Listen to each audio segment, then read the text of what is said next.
इन्हीं बातों के ऊपर निकाला गया था पार्लियामेंट से। वही दोबारा बात, उस टाइम भी बीजेपी इनका सभी का अलायंस था, उस टाइम भी ऐसा ही फैसला किया। तो आज फिर कितने सालों के बाद वही फैसला पार्लियामेंट ने किया और बिना सुनवाई के उनको निकाल दिया। तो इसके अगेंस्ट भी हम जाएंगे।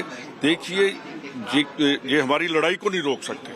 अंदर साहब, बोला तो राहुल गांधी ने कि जितने भी मोदी सरनेम के होते हैं वो ये सब चोर क्यों होते हैं? ऐसा नहीं कहा। अब मेरे ऊपर इन्होंने डाल दिया वहाँ कि मैंने कहा कि जो है बीजेपी, इसको जब तक खत्म नहीं होगी तब तक। We'll continue getting you more Congress reactions. But joining us on the phone line now is Mr. Nalin Kohli of the BJP. Mr. Nalin Kohli, another setback for Rahul Gandhi. Congress leaders who we've spoken to so far are saying this is expected. We can't expect justice from the Gujarat courts. This is a terrible comment. It should be condemned. As a practicing lawyer, and the Congress has many senior people, Dr. Abhishek Manu Singhvi is there, Mr. Kapil Sibal was there. They have a whole series of very, very senior lawyers. Mr. Chidambaram is there. Do they treat the courts like this? Do they consider the courts to be biased? Day in and day out, the courts in India, high courts, the Honorable Supreme Court, different courts are passing out judgment after judgment. A judgment will go in favor of somebody and will go against somebody. Just because the judgment doesn't suit you politically, are you going to run down the entire scheme of the judicial system where you are yourself participating? And what is this expectation that just because I am Rahul Gandhi, I am the Congress party, I should get a special privilege from the court? Is there not Article 14 that talks about equality before law? Can an Indian citizen say that I am to be treated unequally and put on a privilege because I belong to a certain political party or I belong to a certain family? It's an impossibility in our constitutional scheme. So it's 100% condemnable. The Congress's argument is that there's been an extraordinary punishment because he's Rahul Gandhi. So why does the Congress party shy away from the basic point? Mr. Rahul Gandhi, what was his statement? ये सारे Modi surname वाले लोग चोर क्यों होते हैं? He goes out and insults a community, insults a backward and OBC community. If he chooses to be more circumspect with his words, he won't have these kind of cases filed against him. And if he had apologized, perhaps this case would not even have been contested further. But instead of, after the conviction also, he calls this Satya ki ladai. How can there be truth in a statement like all people with Modi's surname are thieves? So in his so-called political plan of attacking Prime Minister Modi, he goes ahead and runs down an entire community. Can that be acceptable? Is that politically prudent? Okay. Mr. Nalin Kohli, thank you very much for joining us here in India Today. Let's cut across to live updates coming in from Gujarat. अलग-अलग countries से अदानी की कंपनियों में invest हो रहा है, उसमें किसका हाथ है? उस पे जेपीसी बिठानी चाहिए। देश के किसानों की बात हुई, काले कानून के खिलाफ लड़ाई की बात हुई, देश पे महिलाओं पे तो अत्याचार बलात्कार हो रहे थे, उसके खिलाफ राहुल जी ने बोला। पूरे देश के युवाओं के रोजगार की बात की, पूरी देश की जो सरहदें चीन पाकिस्तान द्वारा कब्जा किया जा रहा है उस पे बात हुई। तो इन सभी बातों से ये तानाशाह को लगा कि राहुल जी संसद में रहेंगे, राहुल जी ऐसे ही बोलते रहेंगे तो उनके जो जुमलों वाली सरकार है उसकी पोल खुल जाएगी, उनके और अदानी के जो रिश्ते हैं उसकी पोल खुल जाएगी। इसीलिए राहुल जी की आवाज़ दबाने का प्रयास हुआ। पूरे देश में अलग अलग जगह पे मानहानि के केस दायर किए गए और जिस तरीके से न्यायपालिका की प्रक्रिया हम सब ने देखी है कि हर तरह के प्रावधान होने के बावजूद, हर तरह के पुराने जजमेंट होने के बावजूद एक के बाद एक जजमेंट ऐसे दिए जा रहे हैं जैसे पूरे देश में लोकशाही खत्म करके तानाशाह का शासन आएगा। लेकिन राहुल जी ने पहले दिन से बोला है कि डरो मत लड़ो, और राहुल जी ने बार बार बोला है कि आप अपने सरकार और सत्ता के दम पे हमें पार्लियामेंट से बाहर निकाल सकते हैं, लेकिन देश के लोगों की लड़ाई लड़ने से मुझे कोई नहीं रोक सकता। आप पार्लियामेंट से निकालो, मेरे घर खाली करवाओ, मुझे जेल में डालो, लेकिन देश के लोगों की आवाज बनने का काम राहुल जी करेंगे और ये लड़ाई लंबी चलेगी। हमें अब भी कानून पे विश्वास है और सुप्रीम कोर्ट में इसके लिए आगे जो भी पार्टी स्टैंड लेगी उसी हिसाब से सुप्रीम कोर्ट के पास भी जाएंगे।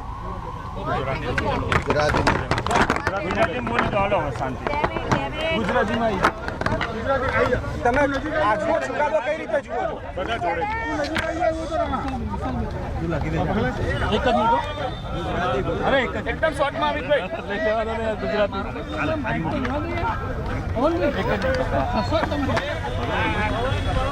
એ હા બકા કે છે એ લગા એક લે યાર લઈ લેજો ને પ્લીઝ बोल भाई એક આ લઈ લેજો Okay, so reactions coming in. That right there is Congress leader Amit Chawda, who was there for the hearing as well.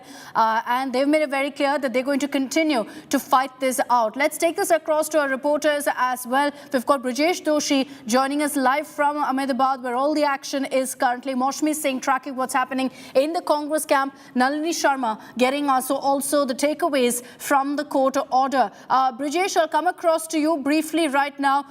Have you been able to get any reactions from any of the Congress leaders who are currently there? What are they saying will be the next step? See, right now all the Congress leaders are coming from the courtroom. We are outside the courtroom, so we are waiting for them to come here. The CLP leader, Amit Chawda, has just spoke to the media. Okay, Brajesh, my apologies for interrupting. We're getting live reactions from the Congress. Let's cut across to that. बहुत लंबा लड़ना है और देश की जनता जानती है और हम भी जानते हैं कि इस लड़ाई को बहुत लंबी लड़ना है और राहुल जी उसमें सक्षम है और हम उनके साथ हैं। बिल्कुल राहुल गांधी के साथ है कांग्रेस के नेता, लेकिन आपको दिखाती हूँ पूर्णेश मोदी और उनके जो वकील है वो अब कोर्ट से बाहर आ रहे हैं। आप देख सकते हैं पूर्णेश मोदी भी कोर्ट के अंदर मौजूद थे, उनके वकील के साथ अब वो कोर्ट से बाहर आ रहे हैं। देखिए पूरा मामला पूर्णेश मोदी ने दायर करवाया था सूरत की कोर्ट में और निचली कोर्ट में जिस तरीके से लगातार हियरिंग हुई थी और अब जब गुजरात हाईकोर्ट ने राहुल गांधी पे स्टे देने से इनकार कर दिया तो पूर्णेश मोदी से ही बात करने की कोशिश करते हैं कि उनका क्या कहना है। सर ये क्या कहेंगे?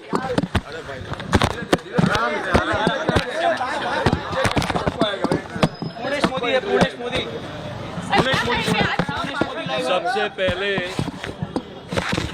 2019 में मेरी जिम्मेदारी समस्त गुजराती मोड़ मोदी समाज के प्रमुख की थी। उस दौरान 2019 के लोकसभा के कैंपेन में कर्नाटक में बेंगलुरु से 100 किलोमीटर दूरी पर कोलार में कांग्रेस पार्टी द्वारा एक जनसभा का आयोजन किया गया था। उस जनसभा में श्रीमान राहुल गांधी ने सभी चोरों का उपनाम मोदी क्यों, ऐसी कई अपमानजनक बात हमारे समाज में की थी। तभी 2019 में हमने सूरत में चीफ कोर्ट में बदनक्षी का मुकदमा पेश किया था और 2023 में हमारे दोनों पक्षकारों के वकीलों की दलील एविडेंस के आधार पर 2 साल की सजा श्रीमान राहुल गांधी जी को हुई। बाद में उन्होंने कन्विक्शन स्टे के लिए सूरत की सेशंस कोर्ट में जब वो आए थे वापस दोनों पक्षकारों की वकीलों की दलील हुई। बाद में वहाँ पर भी उनका कन्विक्शन स्टे निकाला गया, खारिज कर दिया गया। तब हमारे फैसले हमारे पक्ष में रहा। उस फैसले से नाराज होकर नामदार गुजरात हाईकोर्ट में श्रीमान राहुल गांधी ने फिर से मुकदमा कन्विक्शन स्टे के लिए आए थे और आज दोनों पक्षकारों की दलील हुई है। बाद में आज का जो फैसला दिया गया है तो उस फैसले को हम नामदार हाईकोर्ट के फैसले को स्वीकार करते हैं और जो भी कानूनी मुद्दे उस पर उठाए गए उसमें हमारे जो एडवोकेट है टोलिया साहब वो आपको बताएं। कि राहुल गांधी का इतिहास रहा है, फिर चाहे वो वीर सावरकर का मामला हो या और मामले जहां पर उन्होंने मानहानि की है, एक तो नहीं कई मुकदमे हैं, तो वो तो उनका बाबत है। लेकिन कोर्ट ने माना है कि उनका इतिहास रहा इस तरीके के बयान देने का। तो उनको अभी सोचना चाहिए कैसे इतिहास न रचे। हिंदुस्तान में सद्भावना से पेश आए, उनको सोचना है। सर, वीर सावरकर का भी जिक्र किया है कोर्ट अपना फैसला सुनाते हुए, जिस तरीके से राहुल मैंने अभी बताया कि आज का जो फैसला आया है, हमारा जो एडवोकेट टोलिया साहब है कानूनी प्रक्रिया के बारे में आपको बताएं। फैसले के क्या मुख्य बिंदु रहे हैं? मुख्य बिंदु क्या क्या है सर? मुख्य बिंदु क्या क्या है फैसले के? इस आधार पर याचिका खारिज की गई।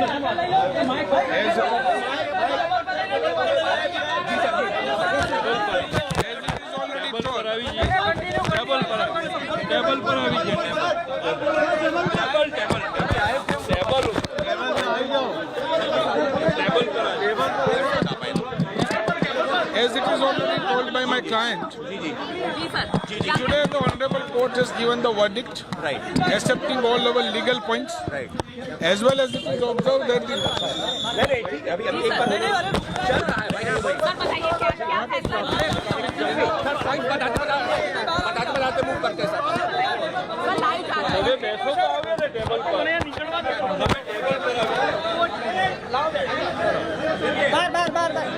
बार चलो बार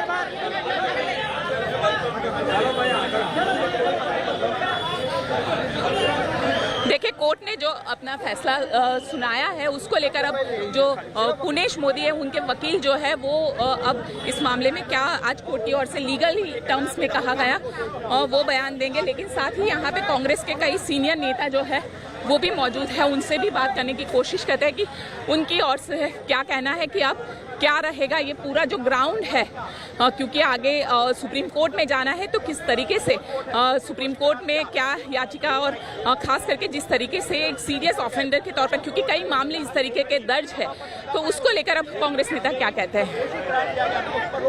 Gopi getting us that live report as well. You just heard from the complainant Purnesh Modi in this case. Let's get you more Congress reactions now.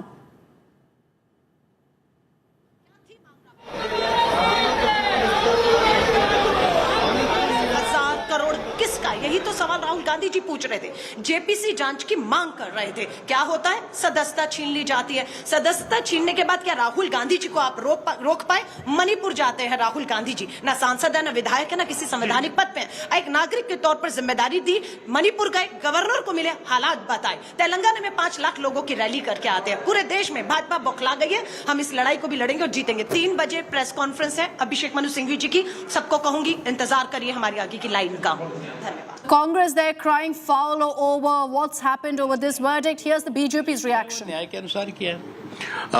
अब कांग्रेस के पास जो है वो ऑप्शन बचते हैं, या तो हाई कोर्ट की डबल बेंच के पास जाएं या सुप्रीम कोर्ट में जाकर इस फैसले को जो है चैलेंज करें। ये तो उनके ऊपर है। देखिए, कानून अपने अपना काम किया है, उन्हें अपना काम करना है। क्या काम करेंगे वो आगे वो कानून में उसकी भी प्रक्रिया है।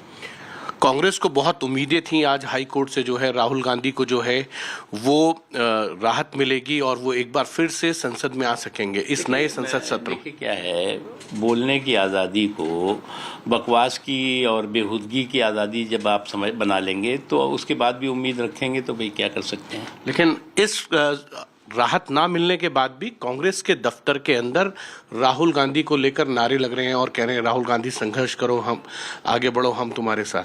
देखो, क्राइम भी करेंगे और उसके बाद क्रांतिकारी भी बनेंगे। ऐसा लगता है कि कई इनका ऐसे करप्शन और क्राइम से जुड़े हुए मामले उसके बाद ये क्रांतिकारी बन करके घूमते रहे। सर, एक सवाल ये भी है, कल राहुल गांधी जो है शरद पवार से मिलने गए थे जब एनसीपी में टूट हुई है और उन्होंने कहा कि कांग्रेस शरद पवार के साथ। देखो, 24 के चुनावी चौपाल पर जो चाणक हैं वही चारों खाने चित दिखाई पड़ रहे हैं। तो जब 24 के चुनावी चौपाल के चाणक ही चारों खाने चित दिखाई पड़े तो अब आप मिलने जुलने दीजिए। जी, ये थे पूर्व केंद्रीय मंत्री मुख्तार अब्बास नकवी। कैमरामैन अजय के साथ हिमांशु मिश्रा, दिल्ली आज तक। Okay, so reactions right now coming in from both the Congress and the BJP because of obviously the political repercussions of this kind of a verdict from the Gujarat High Court. They've rejected the stay on the conviction, but importantly also in the observations, they've spoken about Rahul Gandhi being a habitual offender, talking about 10 such similar cases also against him. There are protests that have now broken out in the Gujarat High Court. Let's cut across to a report by Gopi Manyar. यहाँ पे मौजूद है, हाथों में banners लेकर लगातार जो protest है वो यहाँ पे उनकी ओर से किया जा रहा है, क्योंकि आज जिस तरीके से कोर्ट का फैसला आया है, कहीं ना कहीं कोर्ट ने भी जो बयान दिया है वो भी अपने आप में बेहद महत्वपूर्ण हो जाता है, क्योंकि कोर्ट ने साफ शब्दों में कहा है कि राहुल गांधी पे इस तरीके से करीब 3 से ज्यादा मामले जो है वो दर्ज है। हमारे साथ यहाँ पे कई कांग्रेस के जो सीनियर लीडर्स हैं वो भी मौजूद है, उनसे भी बात करने की हम कोशिश करते हैं कि किस तरीके से जो पूरा कोर्ट का फैसला आया है, कोर्ट ने जिस तरीके से कहा है कि राहुल गांधी पे इससे कुछ और दूसरे मामले भी दर्ज है, वैसे में राहुल गांधी के सेंटेंस पे स्टे नहीं दिया जा सकता है। ये काफी महत्वपूर्ण हो जाता है। हमारे साथ अमित चावड़ा मौजूद है, उनसे बात करते हैं। सर, ये बताइए, कोर्ट ने साफ शब्दों में कहा है कि राहुल गांधी पे दूसरे मामले भी दर्ज है, वैसे में उनके सेंटेंस पे स्टे नहीं दिया जा सकता है। आप सब जानते हैं, जिस दिन से राहुल जी ने काले कानून किसानों की बात की, जिस दिन महिलाओं की सुरक्षा और सम्मान की बात की, देश की जो सरहदें चीन और पाकिस्तान द्वारा हड़प की जा रही है उसकी बात की, और जब उन्होंने अदानी और मोदी जी की पार्टनरशिप के सवाल उठाए, उसी दिन ये तानाशाह सरकार ने तय कर लिया था कि राहुल जी को पार्लियामेंट में बोलने नहीं देना है और उनको पार्लियामेंट से दूर करना है। उसी के तहत ये पूरे देश में अलग अलग मानहानि के केस दायर किए गए और उस पे ये जजमेंट आ रहे।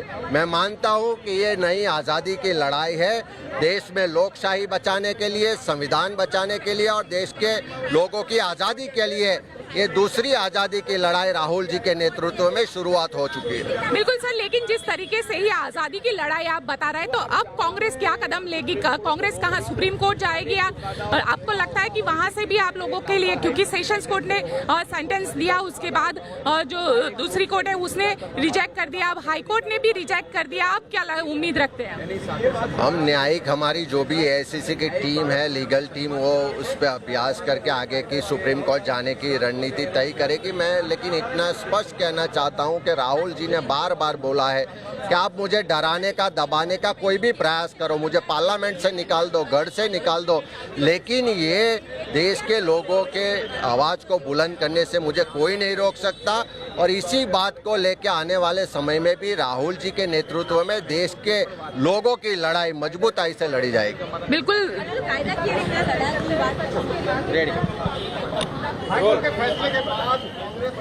Okay, so protests that are broken out right now outside the Gujarat High Court. Congress workers coming together to deem the verdict by the Gujarat High Court as unfair. Moshmi Singh is joined by Mr. Tariq Anwar of the Congress. Moshmi, it's over to you.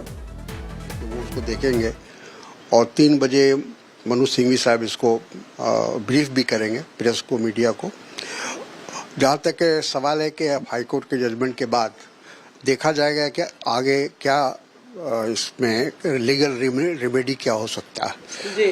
और ये भी देखा जाएगा क्योंकि मामला फिर refer कर दिया गया है लोअर कोर्ट को, तो जो लीगल बैटल है वो तो चलता रहेगा। क्या आपको लगता है कि 24 से पहले निस्तारण हो जाएगा? कोर्ट ने भी कहा लोअर कोर्ट को कि आप जल्दी से जल्दी इस पर फैसला लीजिए, हम स्टे नहीं दे रहे हैं। हाँ, मेरा ख्याल है कि सुप्रीम हाई कोर्ट का जो निर्देश डिस्ट्रिक्ट कोर्ट को या लोअर कोर्ट को दिया है, वो मैं समझता हूँ कि अब लोअर कोर्ट उस काम को जल्दी करेगा और जितना जल्दी होगा किसी नतीजे पर पहुँचेगा। और मैं समझता हूँ कि 2024 लोकसभा इलेक्शन से पहले हम लोगों को रिलीफ मिलेगा। राहुल जी को आप लोग भी तो भुनाने में कोई कोर कसर नहीं छोड़ रहे हैं। सहानुभूति आपको लगता है राहुल गांधी को है, जब तक वो संसद से बाहर हैं, जनता जो है जुड़ रही है उनसे? देखिए, जाहिर है, देखिए हिंदुस्तान का जो कल्चर है, जो ट्रेडिशन है, वो ऐसा ही है कि जब किसी के ऊपर अन्याय होता है तो अन्य लोगों की हमदर्दी, लोगों की सिंपैथी उसके साथ जुड़ जाती है।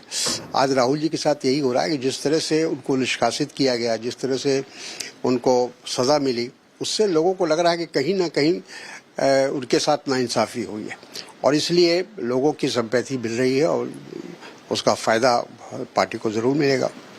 जी अंजना, अपना सवाल पूछे। Okay, so that is a reaction from Tariq Anwar. I want to cut across right now to Amit Bharadwaj, who's joining us live from the AICC headquarters in Delhi, where protests, we understand, have broken out. Congress workers are gathering now to show their opposition to the Gujarat High Court order, Amit. Right, Akshita, you know, soon after the news came that Rahul Gandhi's plea has been rejected by Gujarat High Court in this particular case, and that he will not be getting relief in the defamation case. All the Congress workers who were present at AICC, even though in small numbers, they started to protest to show their solidarity with Rahul Gandhi. And what is expected now is that as the day progresses, more and more workers could assemble here. Now remember, the Congress party is going to hold a press conference, official press conference, a detailed statement on this order around 3 in the evening. And right there you have the Congress workers standing here who have been protested ever since the order came, and they are raising slogans in support of Rahul Gandhi. देखिए लेकिन PM की जो लड़ाई है उसमें सबसे बड़ी तो रोक अभी लगी हुई है कि वो चुनाव ही नहीं लड़ सकते हैं।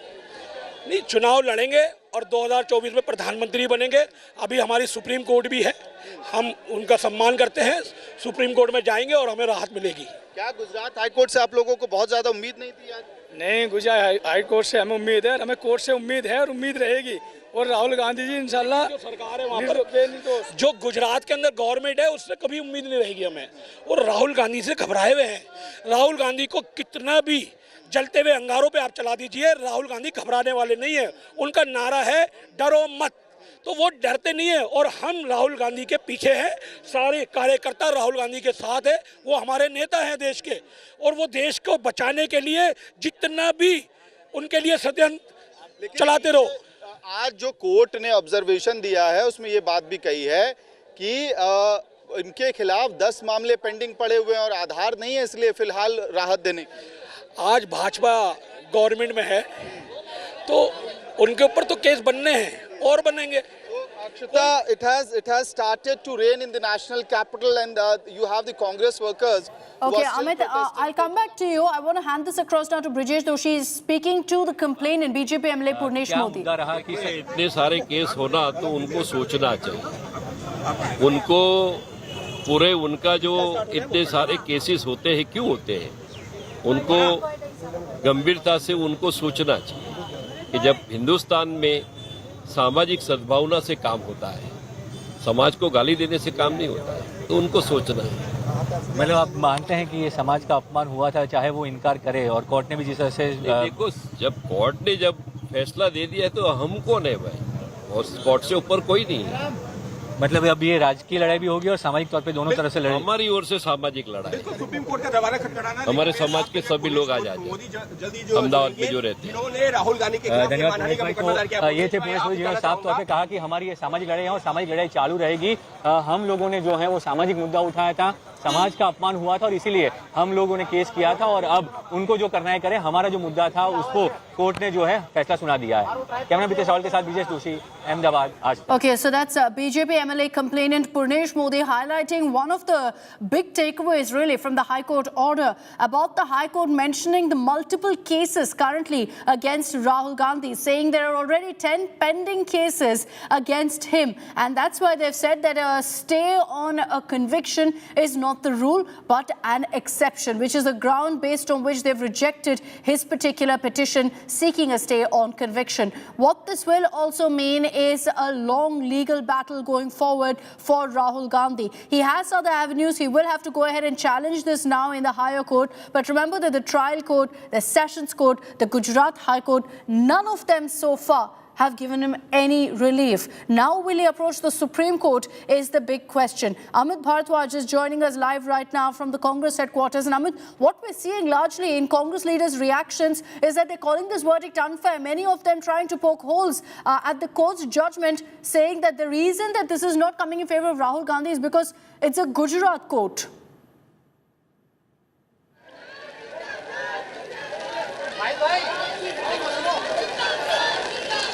Akshita, go ahead, Amit.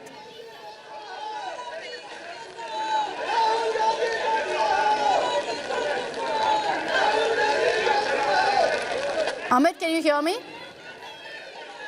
Yes, Akshita. You know, in the AICC, despite the fact it is raining, what you can see here is that Congress workers are still assembling at the AICC headquarters. They have now gathered here with flags of the Congress party, and it is very highly possible that as the day progresses and more workers get to know about this particular development, that Rahul Gandhi has not gotten any relief from Gujarat High Court. What is expected is that these numbers could further increase at the Congress headquarters at 24 Akbar Road. More importantly, Akshita, that you are pointing out, what the sense that we are getting from the Congress leaders right now is that they very much expected that something of this sort could happen, and they believe that they'll be approaching the higher courts. However, the official stance of the Congress party on the disqualification order and what is going to be the strategy forward will be revealed by the Congress's leadership at 3 p.m. today. But as you were mentioning, it is a big battle, long battle that awaits Rahul Gandhi, and especially because the Congress party and Rahul Gandhi would not want that this order should stay there for long. Because the Lok Sabha elections are not far off now. Less than a year from now, the Lok Sabha elections will be happening, and the Congress party will definitely need, it's one of the most popular mass leader, that is Rahul Gandhi. So as of now, he cannot contest any elections till the time this conviction stays in place. So the Congress party will definitely want to challenge this particular order as soon as possible. We can see Imran Pratapgarhi, the Congress leader, is at AICC. Will try and get a reaction from Imran Pratapgarhi as well. I'm trying to approach him. Yes. So Imran Pratapgarhi is standing there, in support. I'll ask Ankit to pan the camera to get the first reaction from the minority wing head of the Congress party as well. Right there, Imran Pratapgarhi.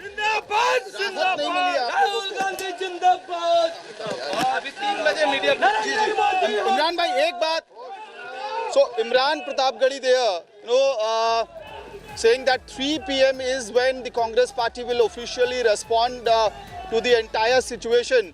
But clearly the Congress is assessing the situation right now, Akshita, as to how this pans out, what are the legal options available to them, and the Congress leaders have also started to assemble at the headquarters. Back to you. And Jairam Ramesh has confirmed that they are currently studying the order that's coming from the Gujarat High Court, and that there will be a briefing at 3 p.m. But Jairam Ramesh has also said that the judgment only redoubles their resolve to pursue the matter further. So what's clear from that is that Congress is going to continue their battle. They're not giving up, and the message is very clear. They're saying we will go ahead and take whatever necessary steps need to be taken. Randeep Surjewala has called this a travesty of justice, saying instead of punishing Nirav Modi, Ami Modi and others, you go ahead and target Rahul Gandhi, who's chosen the path of truth, according to Randeep Surjewala. So you've got a lot of Congress leaders essentially saying that they believe Rahul Gandhi would get relief from the Gujarat High Court. But it's important to highlight, and what we're putting out there are the details of what Rahul Gandhi essentially, of what the Gujarat High Court essentially said against Rahul Gandhi, and why they didn't rule in his favor, why they didn't stay that conviction. They've said that there are 10 pending cases against Rahul Gandhi, including a complaint that's been filed now by Savarkar's grandson. There's a specific mention of that. They're saying that refusing stay in no means will do any injustice. They're saying it won't do injustice. Impugned order is just, proper and legal. The trial court, Sessions Court, and now the Gujarat High Court, none of them giving relief for Rahul Gandhi so far. Let's talk about really the legal takeaways from the order that's come in today. And Nalini, if you look at what the Gujarat High Court has said, they've said it's not a rule to go ahead and give a stay. They've referred to how ensuring refusing a stay won't do injustice. But very importantly, they've also highlighted how there are pending cases, 10 pending cases against Rahul Gandhi.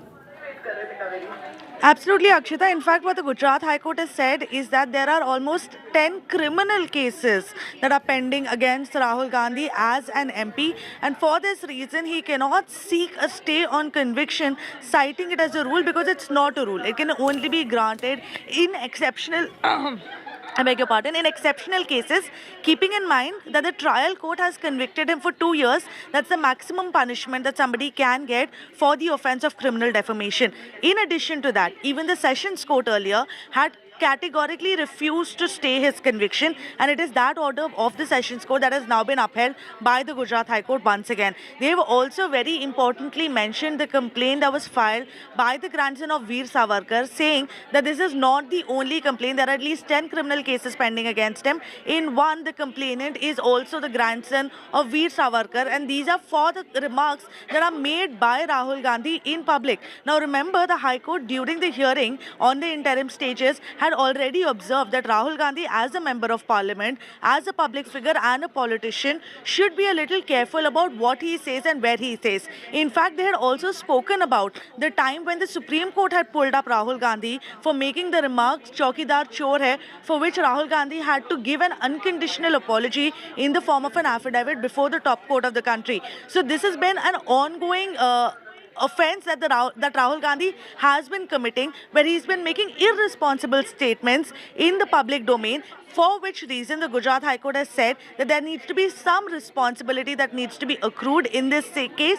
Keeping in mind that he's a public figure, he should have been more careful, and grant of stay is not a rule that can be given to him. It is only an exception, and there is no justifiable basis that has been made out by his lawyers on which the stay should be granted. They've also, however, said in the same breath that the trial court should now go ahead and decide the case on merits expeditiously. But of course, that's going to come at a later stage, because we are given to understand that in all probability, Rahul Gandhi will challenge the judgment of the Gujarat High Court before the Supreme Court of India, essentially because that's the only route left for him to try and get his disqualification overturned. All right, Nalini, keep staying with us. We'll keep coming across to you for the legal takeaways. Let's focus on the political reactions coming in. DK Shivkumar currently speaking. Justice has not been prevailed. It is a murder of democracy. But still, the entire country, all the opposition parties and the people of this country stand by Rahulji. He is a great leader who has been fighting across the country to unite country, walking on the streets of this country, fighting against corruption, fighting against unemployment, fighting against price rise. This is the love he has been given to the people of this country. So the BJP leaders are not able to tolerate. They want to block him from the parliament. They want him to unnecessarily create for his speech, which is nowhere heard.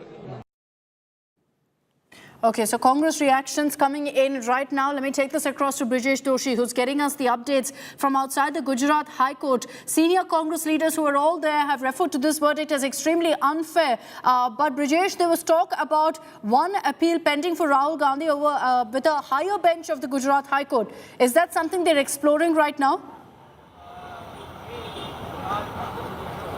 Right now I have talked with all the Congress leaders, and they have informed that they will go to the Supreme Court. CLP leader Amit Chavda talked with me, and he talked about that High Command will decide whether we have to go for, when we have to go for the Supreme Court, but we will challenge this order in the Supreme Court. So they are very much sure that Congress is moving to the Supreme Court, and right now Congress is protesting outside the High Court. All the Congress workers who were gathered here, they are demonstrating using the right to oppose the judgment or the harassment done to the Congress leader. So right now all the Congress leaders are gathered here, and they are trying to show the solidarity with Rahul Gandhi. They are doing all kind of demonstrations here. It was expected by Congress leaders. They were very much sure that this kind of situation will come. So that's why we have the Congress leaders. We will talk with them. Jagdish भाई, ये जो Congress workers यहाँ पे विरोध कर रहे हैं, किस चीज़ का विरोध है, यहाँ क्यों आए हैं बाहर? नरेंद्र मोदी की तानाशाही सरकार जिस तरह से पूरे देश में डर का माहौल पैदा कर रही है, नरेंद्र मोदी और भाजपा को सवाल करने वाले लोगों को जेलों में धकेलने की बात कर रही है, सीबीआई के केस, ईडी की रेड और बाकी सरकारी संसाधनों का उपयोग कर रही है, उनके खिलाफ ये हमारा जंग है। राहुल जी ने पार्लियामेंट में सवाल किए, पूछे सीधे नरेंद्र मोदी को, इस देश में नफरत का काम करने वाले भाजपा सरकार के सामने सवाल उठाए। राहुल जी के सामने 2-3 स्टेटों में केस करके राहुल जी को जेल में डालने की बात ये तानाशाही सरकार कर रही है। ये सरकारों के सामने हमारा विरोध प्रदर्शन चालू है, आने वाले दिनों में भी रहेगा। कांग्रेस, राहुल जी डरेंगे नहीं, लोकशाही की लड़ाई लड़ेंगे। पर बीजेपी कह रही है कि ये तो कोर्ट का फैसला है, उसके सामने आप लोग ये विरोध कर रहे हैं। क्या मतलब है इस चीज़ का? ये कोर्ट जो है कानूनी प्रक्रिया को आप सवाल कर रहे हैं। कानूनी प्रक्रिया में हम सवाल नहीं कर रहे, मीडिया और सोशल मीडिया ने सवाल उठाए। ये केस जब सूरत में चल रहा था, तब केस चल रहा था तो वही फरियादी ने हाईकोर्ट में आके स्टे मांगा, जज का तबादला हो गया, तब ये स्टे विड्रॉ कर लिया, केस चलने पे आया, प्रमोशन हुए। ये सब सवाल मीडिया भी पूछ रही है कि ये पूरी कानूनी प्रक्रिया राहुल जी के केस को लेके थी, उसमें हाईकोर्ट में स्टे लेना, स्टे विड्रॉ करना और पूरी जो प्रक्रिया में सवाल खड़े हो रहे हैं, उसके साथ सरकार के साथ भी सवाल हमारे खड़े रहेंगे और सरकार को भी ये सवाल पूछेंगे। So this is the view of the Congress ex-president, Pradesh Gujarat Congress ex-president Jagdish Thakur. Right now, all the workers are demonstrating that Rahul ji, we are with you, and this so kind those of are banners are protests there. that are happening at the Gujarat High Court. I want to shift focus right now. Brajesh, we'll keep coming across to you, but on the right of your screens are the scenes that are unfolding right now at the AICC headquarters. Angry Congress workers there raising slogans. Moshmi Singh is joining us with more on that. Emotional Congress workers gathering in large numbers as we speak at the Congress headquarters, Moshmi.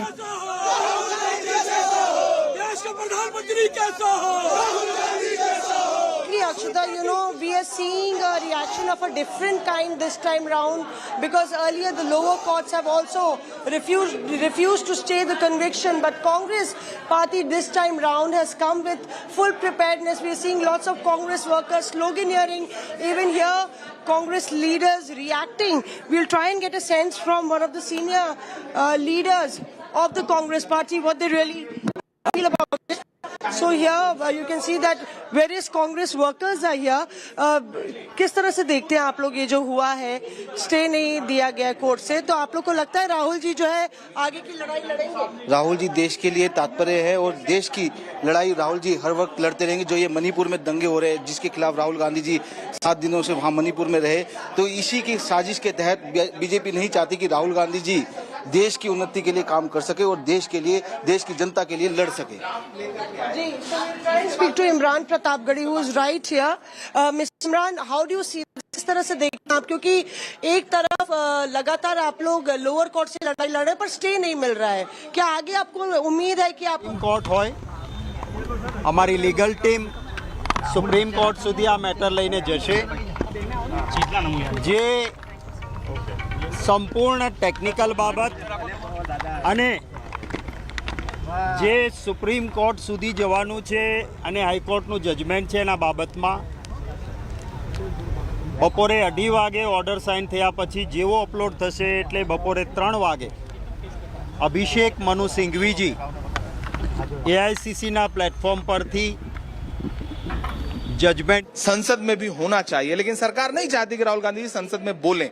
तो सब जिस तरह की टिप्पणी court ने की है कि राहुल गांधी रिपीट ऑफेंडर है, ये नहीं बोला है, पर बोला है 10 केसेस है, सावरकर वाला भी जिक्र किया है। हम माननीय न्यायालय के हर टिप्पणी का, हर फैसले का, उस पर कोई टिप्पणी नहीं करना चाहते। उस जो पूरा फैसला है उस पर अभिषेक मनु सिंघवी जी 3 बजे अपनी बात रखेंगे, लेकिन हम सम्मान करते हुए भी देश का कानून हमें कहता है कि हम उच्च न्यायालय का, तो उच्चतम न्यायालय का दरवाजा खटखटा सकते हैं। हम वहाँ दरवाजा खटखटाएंगे और हमें पूरा विश्वास है कि इंसाफ मिलेगा। सियासत जो हो रही है, लीगल पहलू नहीं, पर जो सियासत है, आपको लगता है कि इससे सहानुभूति मिल रही है? राहुल पूरा फैसला, ये पूरा मामला ही सियासत का है।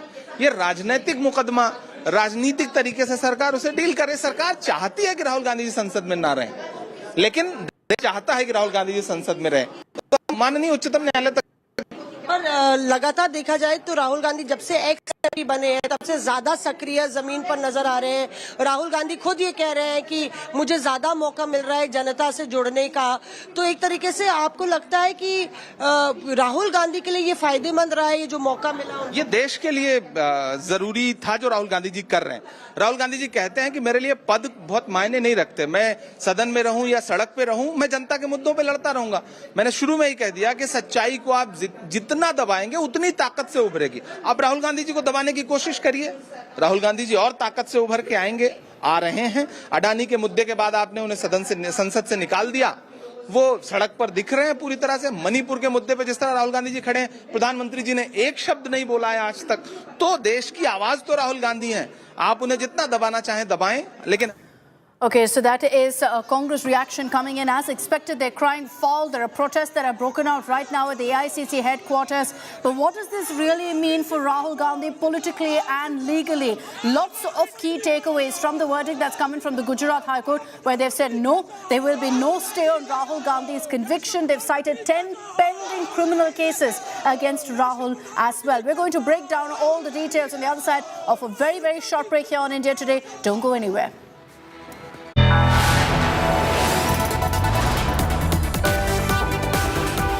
You are watching India Today.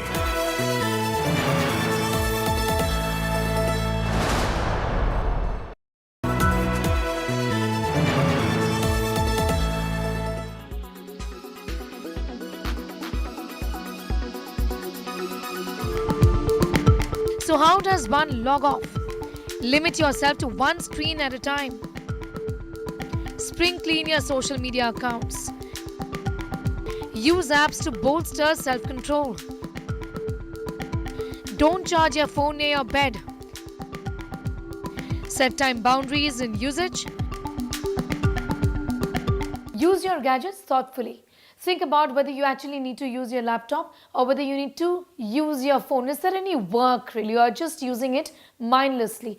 Do you really need to watch TV, or you'd rather go for a walk or even take a nap, which is actually more relaxing, more refreshing? If you ask an average person, they'll say, oh, I'm on social media for about 10-15 minutes or maybe a little bit more in there.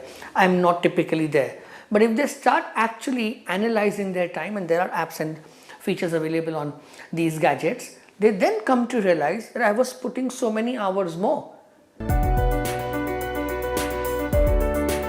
Prioritizing offline relationships and getting a glimpse of what real life offers brings real joy. Try it.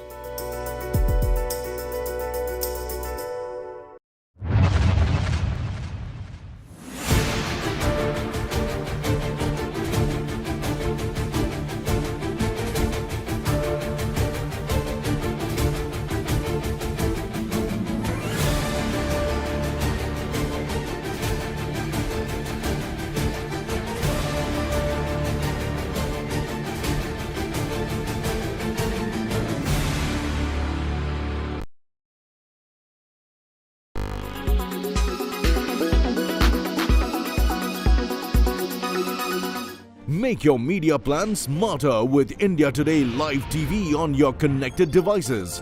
Amplify your brand with 100 million smart internet viewers. To advertise, mail us at sales@aajtak.com.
Why does this happen? Let me tell you the science behind it.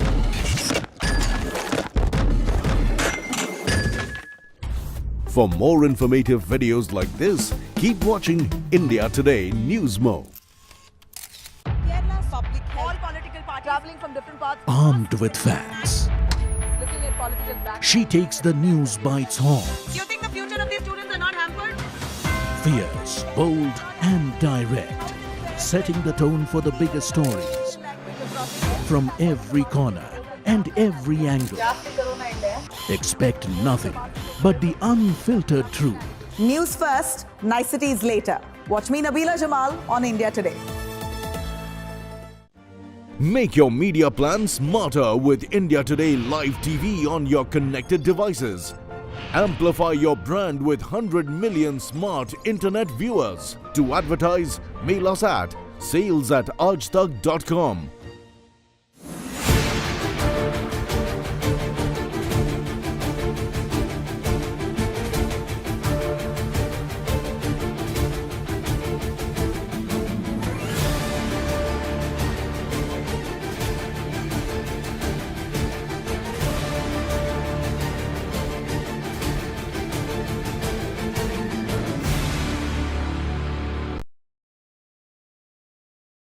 Why does this happen?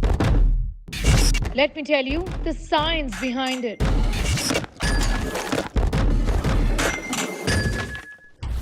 For more informative videos like this, keep watching India Today News Mo.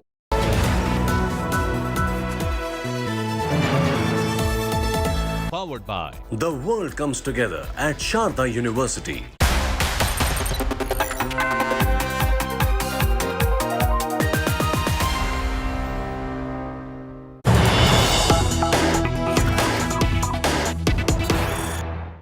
हो रही है। अब कहने वाले कहते हैं कि शराब घोटाले के पैसे की इसी मारामारी में यहां 2.5 साल मुख्यमंत्री पद वाला फॉर्मूला लागू नहीं हो पाया। छत्तीसगढ़ के मेरे भाइयों बहनों, आपको एक बात जरूर याद रखनी होगी। कांग्रेस पार्टी के लिए छत्तीसगढ़ एक एटीएम की तरह है।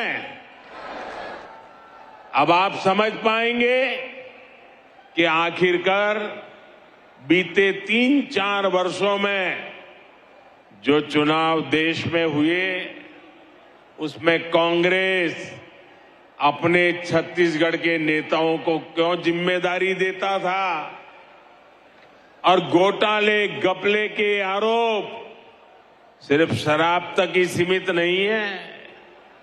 यहां ऐसा कोई विभाग नहीं है, ऐसा कोई काम नहीं है जो संदेह के घेरे से बाहर है। Coal mafia, sand mafia, land mafia, न जाने कैसे कैसे माफिया यहां फल फूल रहे हैं। हर घर तक शुद्ध पेयजल पहुंचाने के अभियान, जल जीवन मिशन तक को इन्होंने नहीं छोड़ा। यहां सूबे के मुखिया से लेकर तमाम मंत्रियों और अधिकारियों तक पता नहीं कौन कितने लोग हैं जिन पर घोटाले के गंभीर से गंभीर आरोप लगते रहे। आज छत्तीसगढ़ सरकार कांग्रेस के करप्शन और कुशासन का मॉडल बन चुकी है। इसलिए ही आज छत्तीसगढ़ से चारों तरफ, हर कोने से, हर जुबान से एक ही आवाज उठ रही है, एक ही आवाज सुनाई दे रही है एक ही आवाज गूंज रही है, बदलवो बदलवो। ये दारी कांग्रेस के सरकार बदलवो।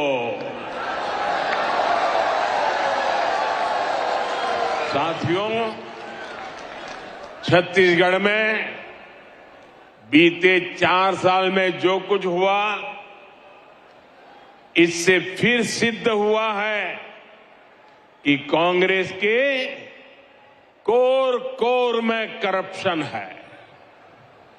करप्शन के बिना कांग्रेस सांस भी नहीं ले सकती। करप्शन कांग्रेस की सबसे बड़ी विचारधारा है। जब मैं कहता हूं कि कांग्रेस करप्शन की, कमीशन खोरी की गारंटी है, तो कुछ लोग नाराज हो जाते हैं। वे मोदी को भला बुरा कहना शुरू कर देते हैं। इनकी नाराजगी इस बात का प्रमाण है कि हमारी सरकार सही दिशा में आगे बढ़ रही है, क्योंकि देश ने यही दायित्व मुझे दिया है।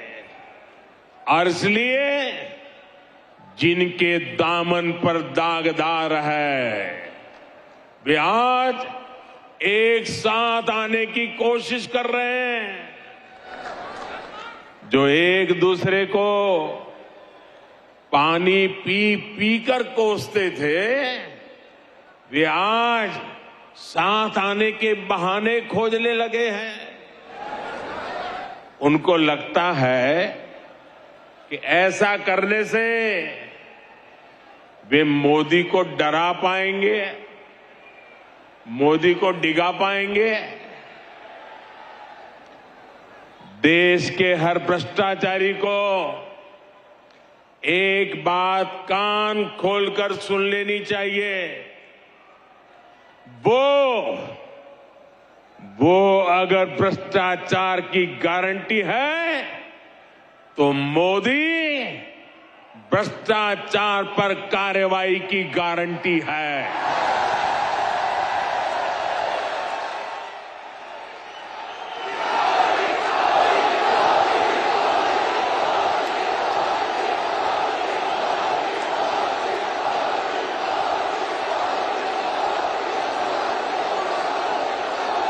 जिसने गलत किया है वो बचेगा नहीं।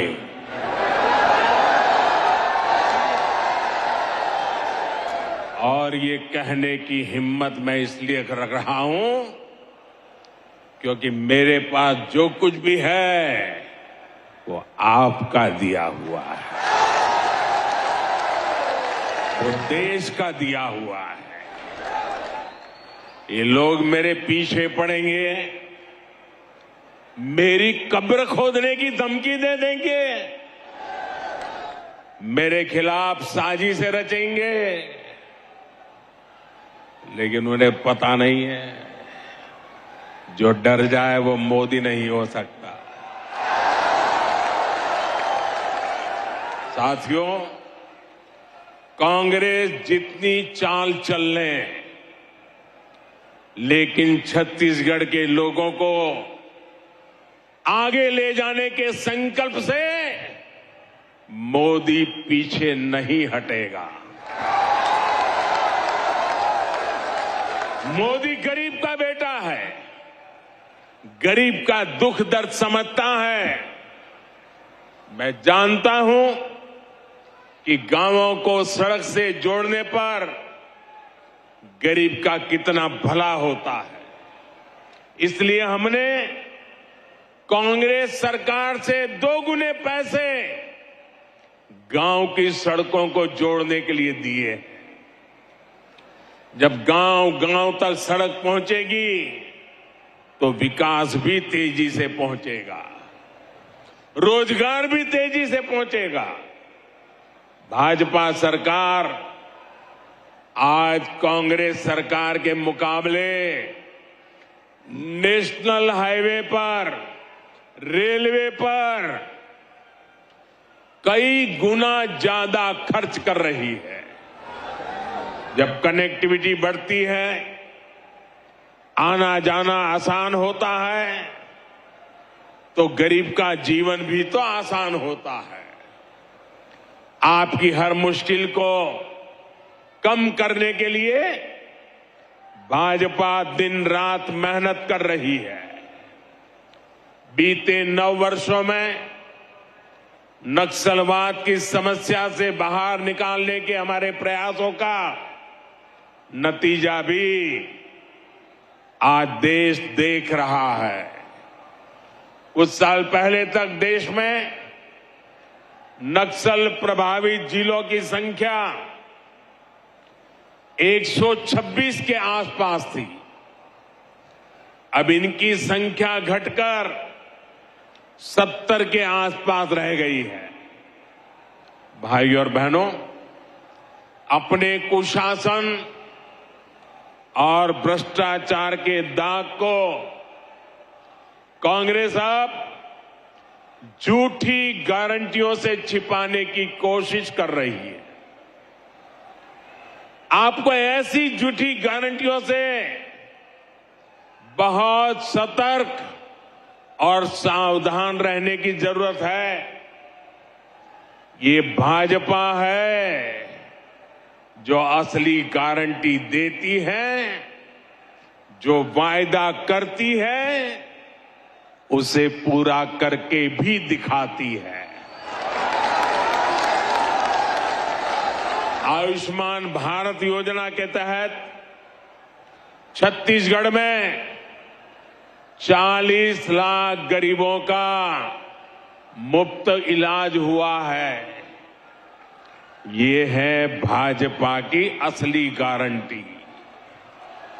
कोरोना के संकट काल में हमने छत्तीसगढ़ के लाखों परिवारों को मुफ्त राशन दिया, गरीब का चूल्हा बुझने नहीं दिया और आज भी मुफ्त राशन दिया जा रहा है। ये भाजपा की असली गारंटी है। पीएम फसल बीमा योजना से छत्तीसगढ़ के किसानों को 6,500 करोड़ रुपए मिल चुके हैं, उनके खाते में जमा हो चुके हैं। ये है भाजपा की असली गारंटी। पीएम किसान सम्मान निधि के 6,600 करोड़ रुपए से अधिक यहां के करीब 40 लाख किसानों को मिले हैं। ये है भाजपा की असली गारंटी। साथियों, भाजपा गरीब की चिंता करने वाली पार्टी है, गरीब का कल्याण करने वाली पार्टी है, लेकिन कांग्रेस गरीब की सबसे बड़ी दुश्मन है।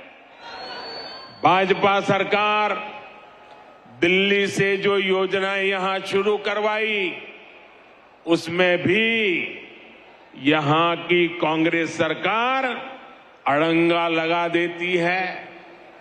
प्रधानमंत्री ग्रामीण आवास योजना इसका उदाहरण है।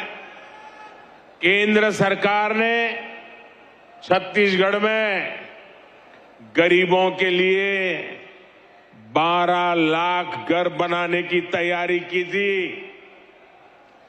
जब तक यहां भाजपा सरकार रही, तब तक तेजी से गरीबों के घर बने, लेकिन जैसे ही कांग्रेस सरकार आई, घर बनाने की रफ्तार पर रोक लग गई। जब यहां भाजपा सरकार थी तो उसने हर साल यहां गरीबों के लिए 2 लाख से ज्यादा घर बनवाए। अब कांग्रेस सरकार यहां एक साल में 1 लाख घर भी नहीं बनवा रही है और पैसे दिल्ली से भेजते हैं। आज यहां पीएम आवास योजना के लाखों घर वेट लिस्ट में हैं, इंतजार की सूची में पड़े हैं। आपके पड़ोसी राज्यों मध्य प्रदेश में गरीबों के लिए बन रहे हैं, महाराष्ट्र में गरीबों के लिए घर बन रहे हैं, लेकिन छत्तीसगढ़ के गरीबों के लाखों घरों को यहां कांग्रेस ने रोक करके रखा है। भाजपा ने यहां गरीबों को पक्की छत के लिए मोर आवास मोर अधिकार का आंदोलन किया है। जहां जैसे ही भाजपा की सरकार बनेगी, गरीब को घर देने का काम तेज किया जाएगा। और मैं उन सभी गरीब परिवारों को कहना चाहता हूं, जो लोग जिनका पंजा आपके भाग्य को कुचल रहा है, ये पंजा हटते ही जिन गरीबों के घर नहीं बने हैं, ये मोदी गारंटी देता है वो गरीब का घर भी बन जाएगा। साथियों, यहां धान की खरीदी को लेकर भी जो खेल कांग्रेस सरकार खेल रही है, वो भी आप लोगों के लिए जानना बहुत जरूरी है। यहां की सरकार धान किसानों को गुमराह करने में जुटी है, जबकि केंद्र की भाजपा सरकार का प्रयास छत्तीसगढ़ के धान किसानों से ज्यादा धान खरीदने का है। यहां धान की जितनी सरकारी खरीद होती है, उसका 80% से ज्यादा भारत सरकार के हिस्से का होता है। हमने ना सिर्फ धान पर एमएसपी बढ़ाई है, बल्कि लाभार्थी किसानों की संख्या भी बढ़ाई है। भाजपा सरकार के प्रयासों की वजह से आज छत्तीसगढ़ धान की खरीद मामले में बहुत आगे निकल चुका है। पिछले 9 साल में भाजपा की केंद्र सरकार ने छत्तीसगढ़ के धान किसानों को 1 लाख करोड़ रुपए से भी ज्यादा दिए हैं। 1 लाख करोड़ से भी ज्यादा। इस साल भी यहां के धान किसानों को 22,000 करोड़ रुपए से ज्यादा दिए गए हैं। ये भाजपा ही है जो यहां के किसानों की मेहनत को समझती है, उनके लिए काम कर रही है। जबकि कांग्रेस सिर्फ और सिर्फ किसानों को धोखा दे रही है, उनसे झूठ बोल रही है। साथियों, कांग्रेस ने जनजातीय समाज को हमेशा वोट बैंक के रूप में उपयोग किया है।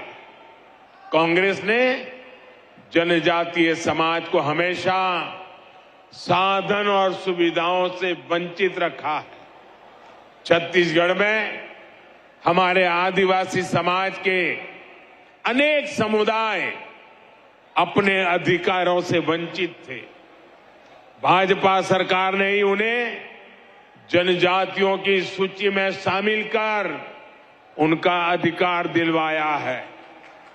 ये भाजपा सरकार है जिसने अलग आदिवासी कल्याण मंत्रालय बनाया था। ये भाजपा सरकार है जिसने आदिवासी बच्चों के लिए सैकड़ों नए एकलव्य मॉडल स्कूल खोले हैं। ये भाजपा सरकार है जिसने आदिवासी किसानों के लिए हजारों वंदन केंद्र खोले हैं।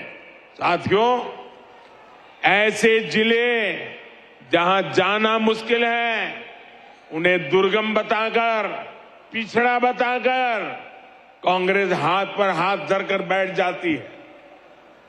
यहां छत्तीसगढ़ में भी ऐसे कितने ही जिले हैं।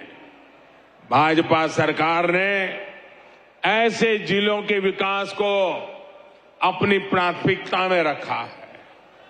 हमने इन्हें आकांक्षी जिला, एस्पिरेशनल डिस्ट्रिक्ट घोषित किया है। आज इन जिलों में विकास की एक नई गाथा लिखी जा रही है। बीजापुर हो, सुकमा हो, दंतेवाड़ा हो, सभी आकांक्षी जिले विकास के पैरामीटर्स में अच्छा काम कर सके, इसके लिए भारत सरकार भरपूर मदद कर रही है। भाइयों और बहनों, अभी कुछ दिन पहले ही सिकल सेल एनीमिया को लेकर एक बहुत बड़े अभियान की शुरुआत की गई है। इसके तहत देश को सिकल सेल बीमारी से मुक्त करने का लक्ष्य रखा गया है। ये बीमारी सबसे अधिक हमारे जनजातीय समुदाय को प्रभावित करती रही है, लेकिन कांग्रेस को कभी आदिवासी समाज की समस्या की याद नहीं आई। अब जाकर इसमें आदिवासी समाज को मुक्त करने के लिए राष्ट्रीय मिशन की शुरुआत हुई है। अब सिकल सेल एनीमिया के मरीजों के लिए ब्लड बैंक खोले जा रहे हैं, बोन मैरो ट्रांसप्लांट की सुविधा बढ़ाई जा रही है। हम देश भर में इसकी स्क्रीनिंग की सुविधा बढ़ा रहे हैं ताकि पीढ़ी दर पीढ़ी इसे फैलने से रोका जा सके। भाइयों और बहनों, कांग्रेस की सरकारों ने आदिवासी सेनानियों का भी हमेशा अपमान किया, उपेक्षा की। भाजपा सरकार ने पहली बार भगवान बिरसा मुंडा के जन्म दिवस को जनजातीय गौरव दिवस घोषित किया है। हम दूसरे आदिवासी सेनानियों के नाम देश भर में स्मारक बनवा रहे हैं। रानी दुर्गावती के शौर्य को नमन करते हुए अनेक महत्वपूर्ण स्थानों को उनका नाम दिया गया है। भाजपा सरकार इस साल 5 अक्टूबर से एक साल पूरा रानी दुर्गावती की 500वीं जयंती पर बहुत बड़ा आयोजन भी करने जा रही है। ऐसे सेवा कार्यों के कारण ही आज भाजपा आदिवासियों की, पिछड़ों की, दलितों की, गरीबों की पहली पसंद है। ऐसे काम के कारण ही आज छत्तीसगढ़ में भाजपा के पक्ष में माहौल बना हुआ है। जनता ठान चुकी है कि इस बार के चुनाव में कांग्रेस की भ्रष्ट सरकार को बाहर का रास्ता दिखाया जाएगा। बदलवो बदलवो बदलवो बदलवो, ये दारी कांग्रेस के सरकार ने बदलवो। एक बार फिर आप सभी का इतनी बड़ी संख्या में यहां आने के लिए मैं आपका आभार व्यक्त करता हूं। मेरे साथ पूरे जोर से बोलिए, भारत माता की, भारत माता की, भारत माता की। बहुत बहुत धन्यवाद।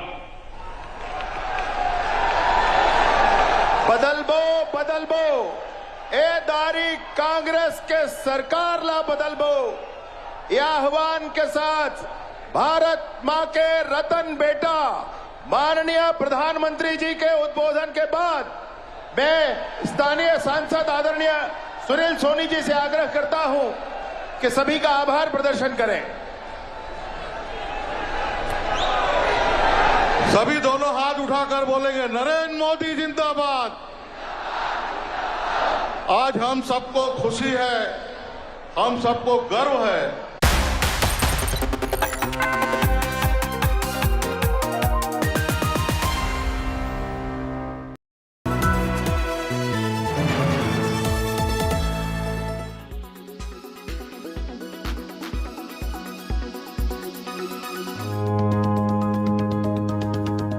Maybe you've succeeded in quitting your regular soda consumption, but diet sodas aren't your alternative. According to some research, your brain responds to artificial sweeteners in a manner similar to how it responds to sugary sweets. Consuming them frequently could make you want more high-calorie food, increasing your risk of weight gain. The same applies to diet sodas. According to a different study, those who are overweight or suffer from obesity, who converted to diet sodas were more likely to eat additional calories from food than those who continue to drink regular soda. Actually, individuals who use diet soda have a greater BMI than those who do not. Diet soda can confuse insulin. Your brain normally associates sweet with calories. In the realm of human physiology, that's a good thing. It drives your body to release insulin as sugar's chaperone to the cells to create fuel. In the past, people assumed this process couldn't occur when we consumed artificial sweeteners because calories don't allow the sweet flavor. Diet soda might alter how your brain responds to sweetness. According to studies, those who drink diet soda exhibit increased brain activity in the region of the brain linked to cravings for foods high in fat and sugar. Diet soda consumption seems to change the reward center of your brain that detects sweetness. This suggests that diet sodas may alter how your brain responds to urges for meals rich in calories. No soda, no diet soda. Then what should you drink instead? Any diet drinks are actually not a great thing to have. I would stick to natural stuff, lemonade, sugarcane juice, which is actually better than a diet drink, or coconut water, or fruit infused waters. They're also sweet. But it's just that, we are not able to cut down the taste of sugar and we want something which tastes fizzy and sweet, but actually we are mocking our bodies and completely spoiling our gut health by having diet drinks. Diet sodas have long been promoted by beverage companies as a healthy alternative to their full sugar drinks, although this is not true medically. With Kshitija Gosavi, Bureau Report, India Today.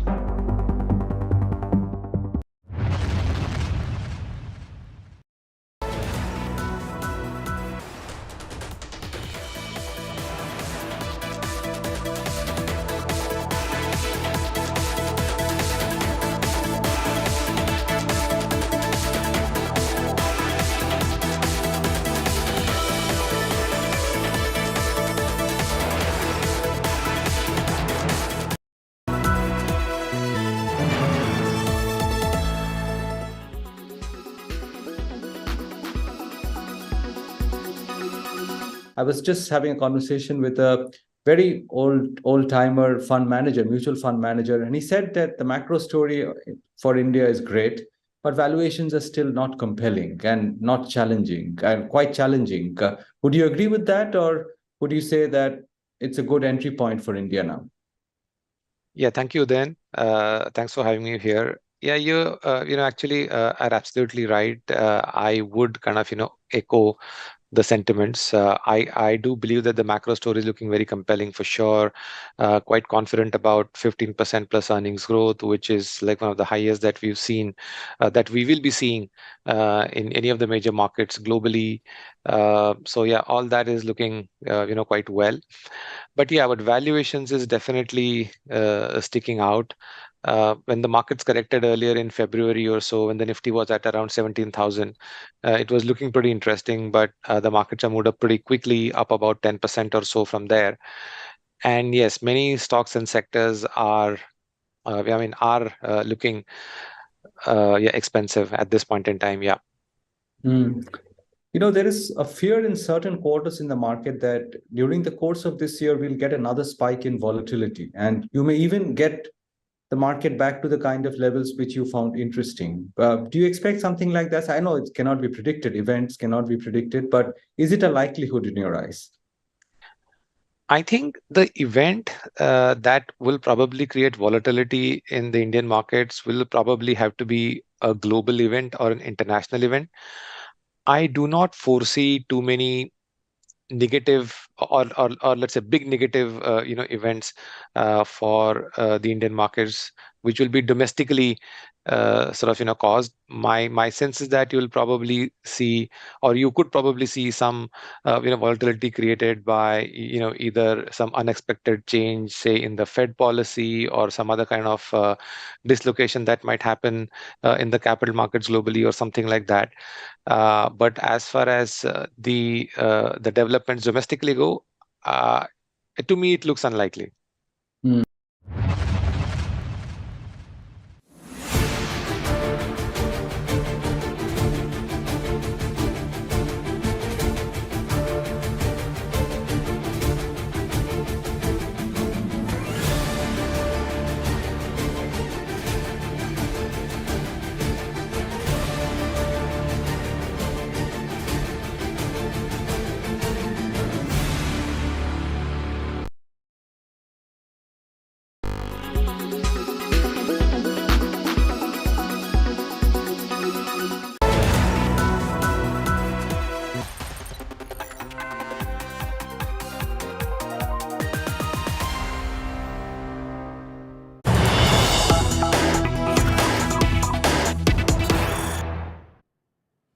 All right, let me cut across to some big news coming in. 1984 anti-Sikh riots, charge sheet against Jagdish Titler. CBI tells the court clear-cut case is being made out against Titler.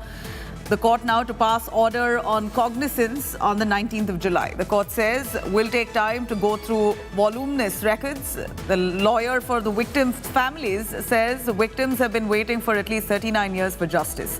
Earlier closures were filed by CBI. It has taken 39 years for CBI to get on the right track.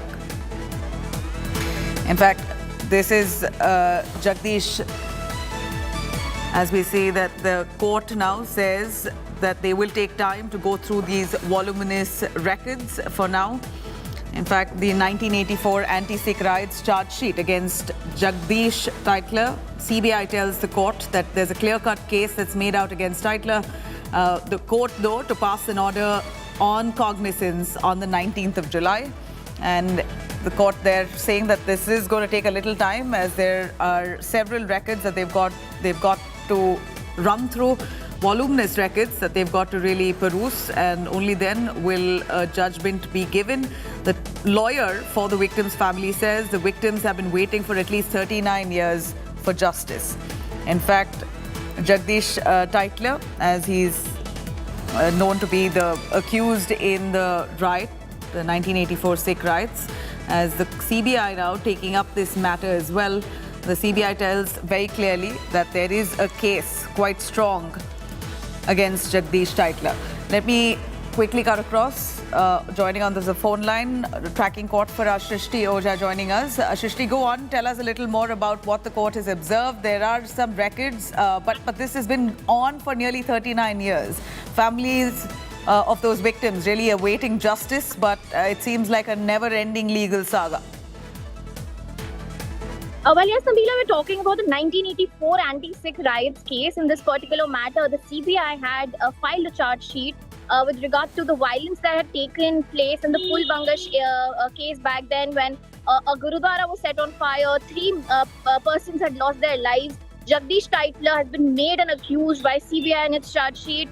We've seen a few hearings that have taken place before the court earlier. Today, CBI had very clearly told the court that a very clear-cut case is made out against Titler. They have added more statements of some more witnesses in the charge sheet, and there is enough evidence to summon Titler and for the court to take cognizance. The court has, however, said that, as we know earlier, the court has called for all the records, considering this case has been going on for the last few years. The court had sought for all the records, and considering that the records are voluminous, the court has said that it will take some time to go through all the records and the charge sheet, and has therefore listed the case on 19th July.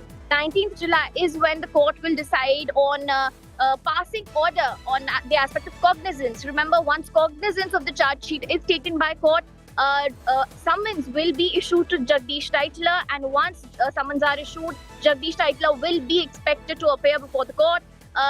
With regard to the victims and the families of the victims who've also been represented before the court, they have told court that they've been waiting for justice for 39 years.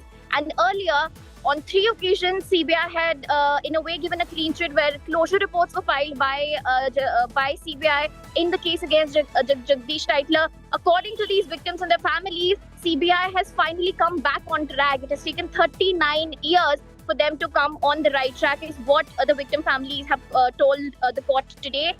Now the court will decide on whether to pass order on cognizance and to take cognizance of the charge sheet on 19th of July, and that's when we'll know if summons are issued to Jagdish Titler and when will he be expected to appear before the court. Back to you. All right, the court now also asking for more records, more documents pertaining to the case. It appears that the CBI has very clearly pointed out that there is a strong case against Jagdish Titler, who is a senior Congress leader, arrives at this point. He is an accused in the 1984 anti-Sikh riots. And while the court now says they've got to go through at least a dozen documents that have been presented against him.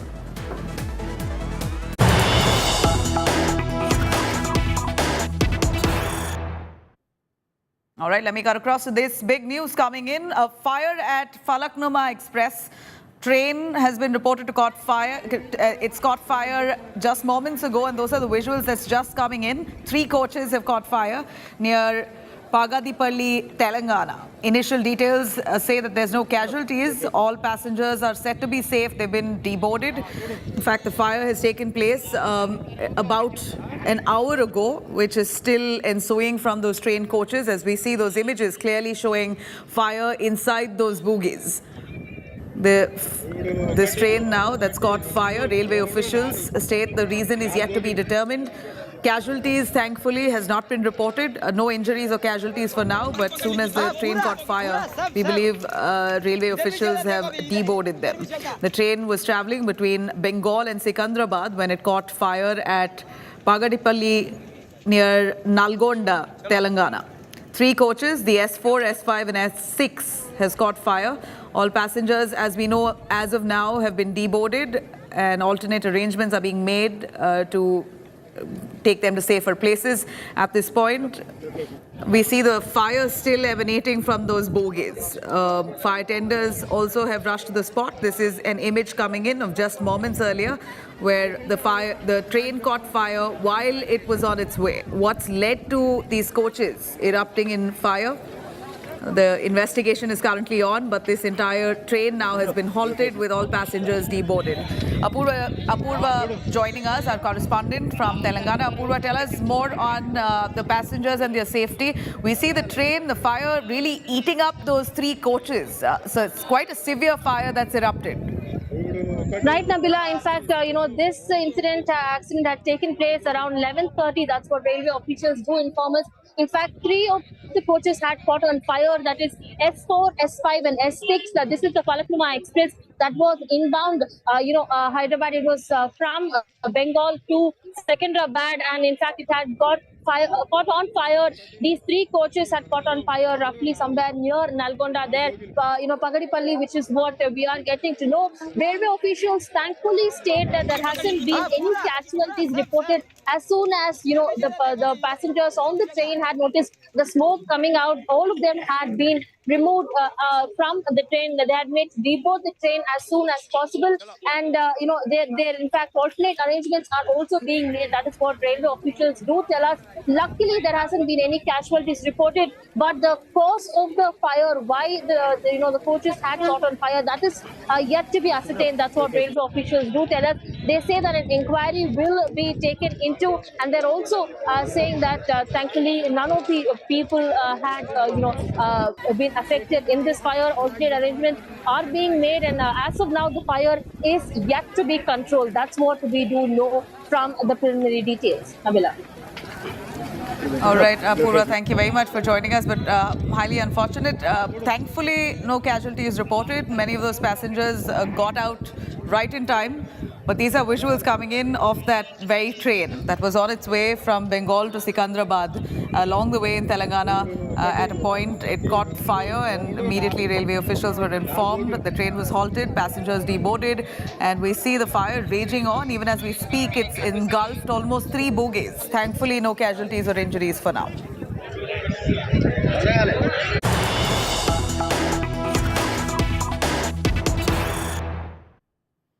All right, some big news coming in here. ISRO is all set for Chandrayaan 3 launch vehicle. The electrical tests have been completed. People have been invited to witness this historic launch at Sriharikota. ISRO now all set for Chandrayaan 3. The launch is just about to take place with, of course, people who are keen to watch it being invited for it. ISRO really gearing up for this historic event, the third time around.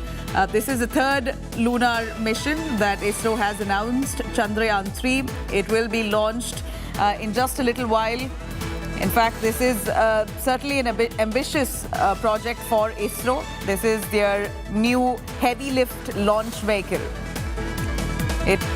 In fact, this what we know after the failed attempt once, this is yet another round, and it appears ISRO and its officials, its chief more importantly, is super confident of this of the successful landing.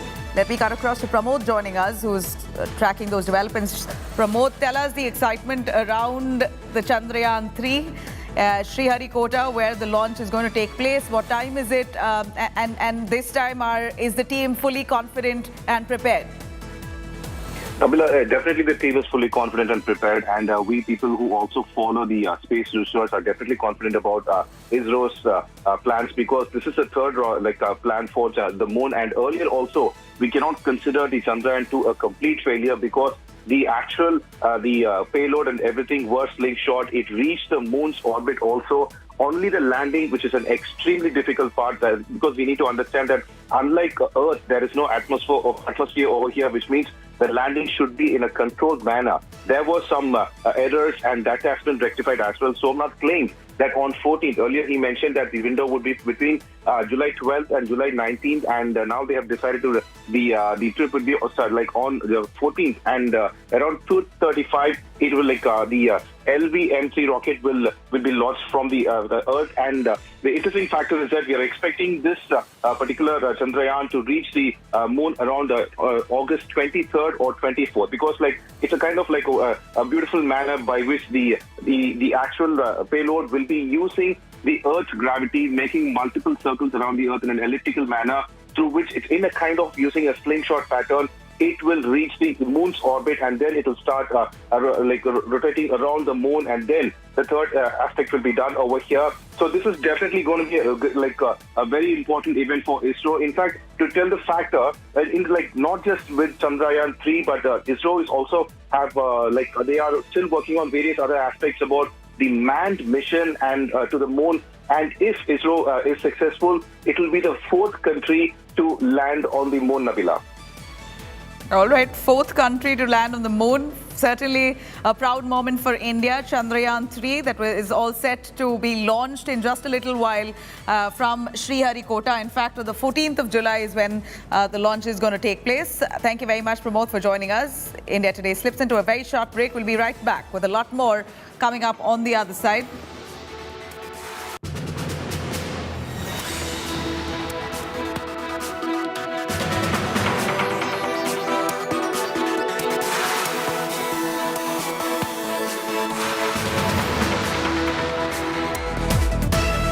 So some big news coming in at the moment.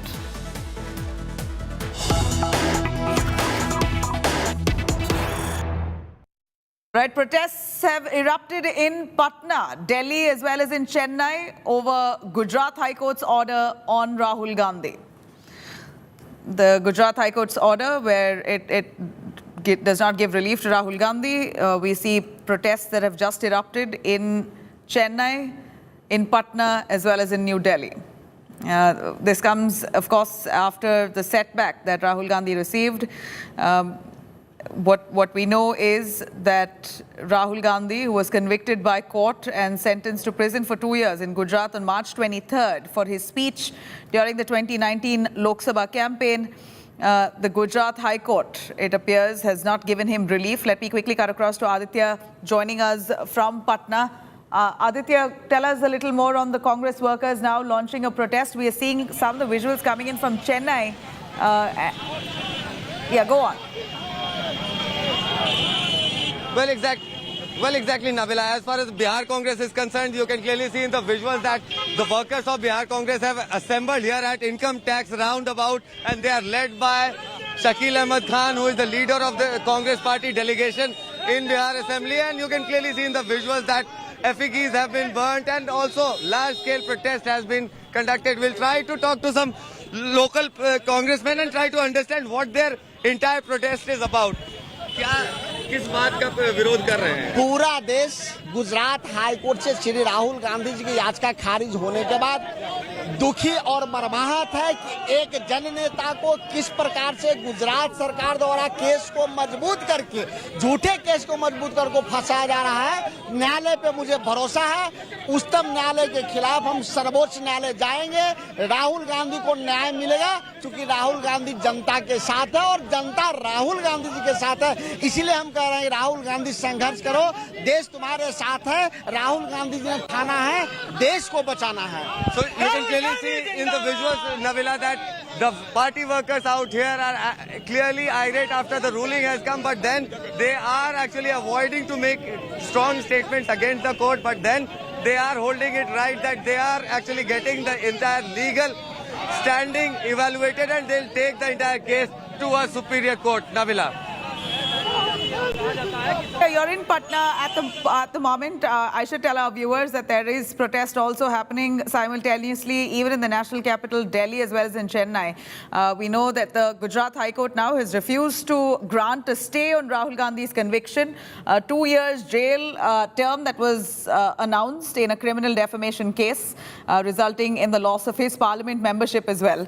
Mashmi joining us for more, who tracks the Congress for us. Mashmi, please give us an understanding on the Congress's next action. As we know, this has come as a big setback for Rahul Gandhi and team. The Congress says that they will take it further, but what are the legal options do they have at this point?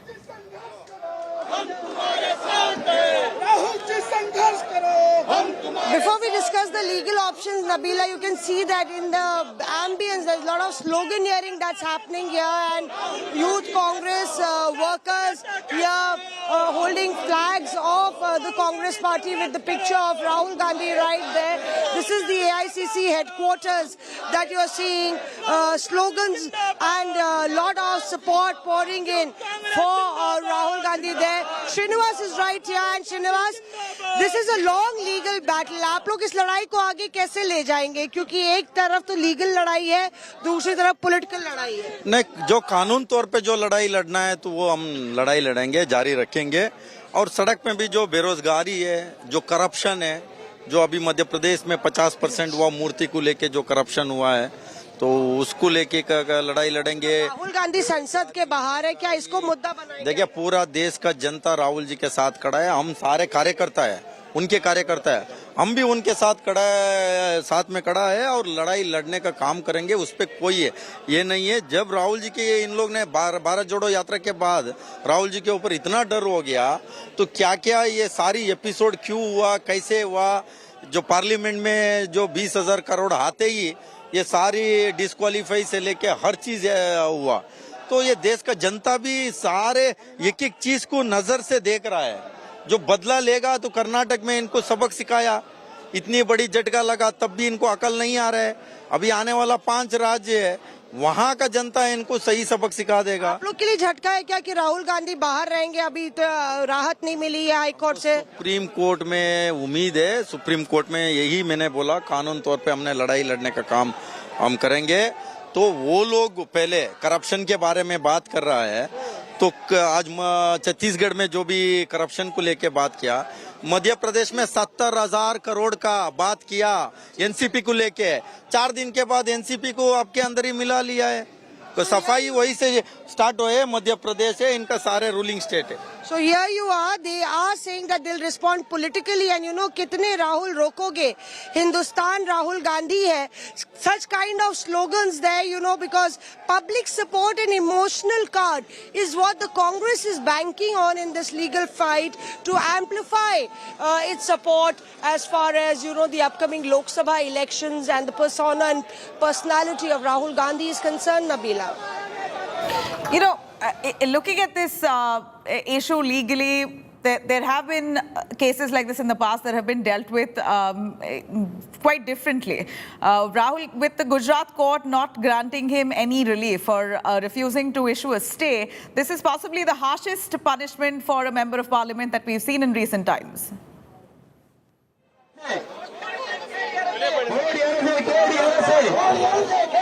Sorry to repeat your question, please. There's a lot of noise here. Mashmi, if you can hear me. All right, Could you please repeat quickly your question? There's a lot of noise here. I'm sorry. Mashmi, stay with us. I'm going to quickly cut across to Shilpa, who's also joining us from Chennai. In fact, protests have also erupted in Chennai, even as we speak. Shilpa, bring us some of those visuals there and get us voices. We want to hear from the people of the Congress there. What exactly do they want? It's now an issue, a matter in court. The court will deal with it. A protest is not going to solve this or fast-track this.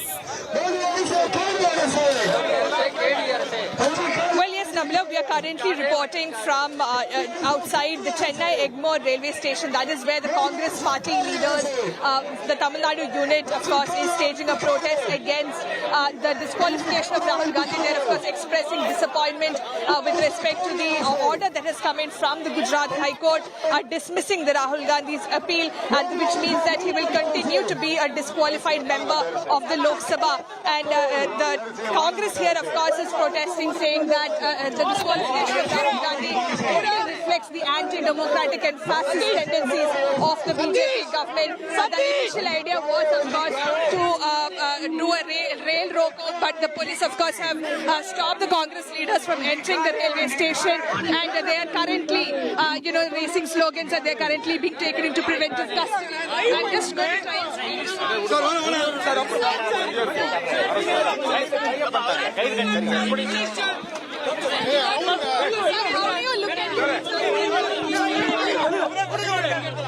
And of course is the Tamil Nadu Congress chief K.S. Alagiri. He's being now taken into the police bus because they've been raising slogans against the BJP government. Several cadres of the Congress party had gathered here demanding justice, and now of course the Congress will approach the Supreme Court.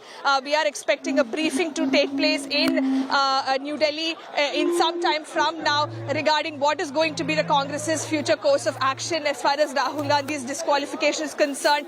But nevertheless, protests are breaking out across the country. Several state units of the Congress party now extending support and solidarity to their leader, and also slamming the BJP government for what they call is a political witch hunt and a deliberate attempt to silence the voice of opposition in the country. Bring us some voices. Could you speak to some of those protesters there? We want to hear their emotion.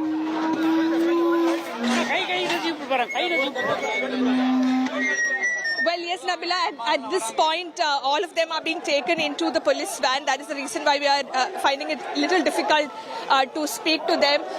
But the slogans that they were raising, of course, was against the BJP government at the center, saying that it is political witch hunt by the BJP. And they, of course, trying to say that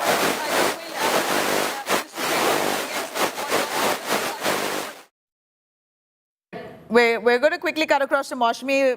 These are visuals coming in from Chennai. Mashmi is also joining us right from the national capital. Mashmi, over to you if you are with us and could hear me now. Go on, please bring us voices. We see people right behind you. What's the Congress's sentiment? A protest is not going to resolve the matter. The matter is now in court. And we also see very closely that this is possibly the harshest punishment given to a member of parliament in recent times for a comment that he's made. Rahul Gandhi! So, Nabila, it's clear if you see that earlier the courts, when they pronounced the verdict and refused to stay the entire conviction, we never saw such crowd at the Congress office, because earlier I saw that the lower courts, when they in fact stayed the conviction, it was actually completely deserted. But Congress, in fact,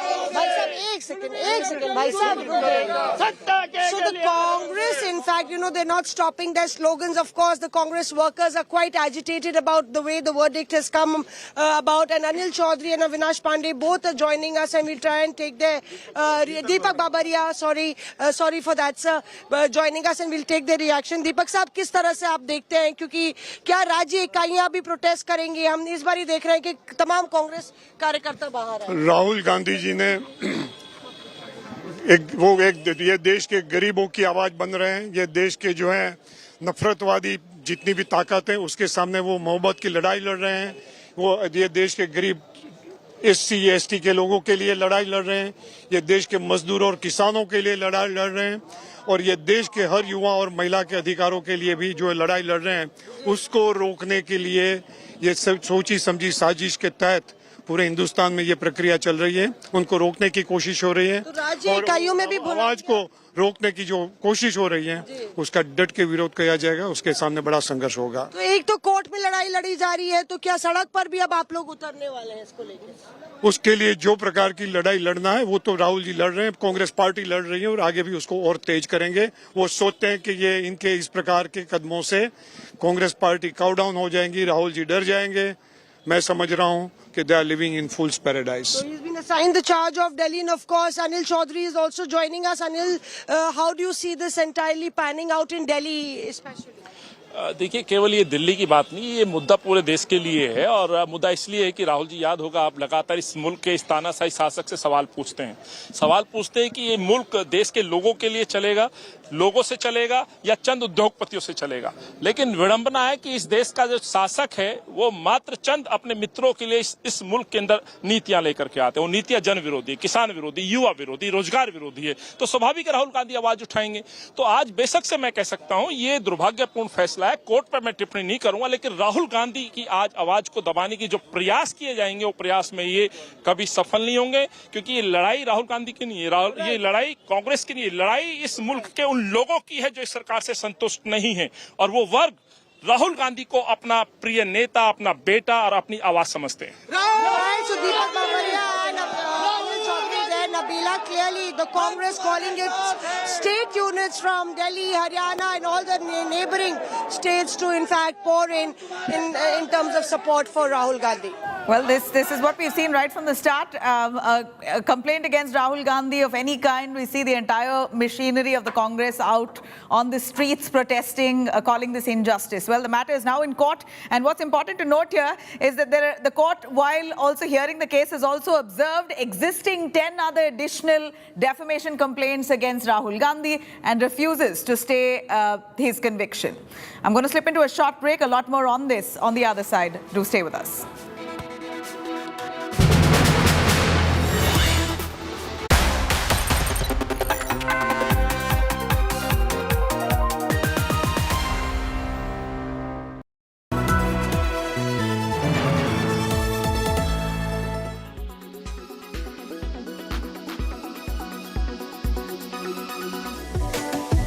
Stevia, an artificial sweetener, is a plant derivative. Why is it being advised against? Is that the question on top of your mind? Well, that certainly is the question that many experts are asking. Stevia, being derived from a plant, has generally been considered to be safer than the synthetic sweeteners. In fact, some studies show that stevia can help improve glucose tolerance. There are some studies which have shown that stevia can help lower blood sugar as well as blood pressure. So people who are consuming medications for diabetes or hypertension or are on diuretics must consult a professional or a doctor before consuming stevia, and they must also regularly monitor their levels. It is to be noted that stevia falls in the category of sweeteners advised against by the World Body. But monk fruit extracts, which hardly is used in India, does not. Some experts say a blanket advisory was the need of the hour. Others do not agree. Guideline has very clearly defined what is a non-sugar sweetener, and stevia is a part of it. So we cannot single out stevia. So there, as I said earlier, there are many non-sugar sweeteners. We very commonly used are aspartame and saccharin and now stevia, sucralose. All are part of the guideline. The evidence is studied for all of them. So stevia is equally harmful, I would say.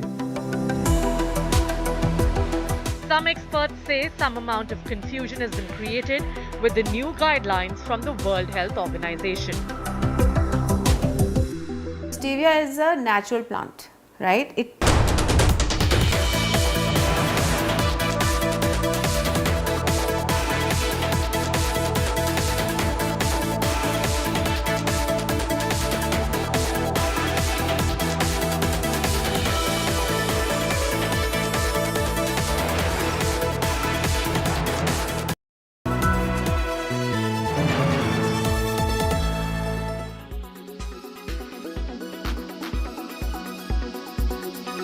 iPad.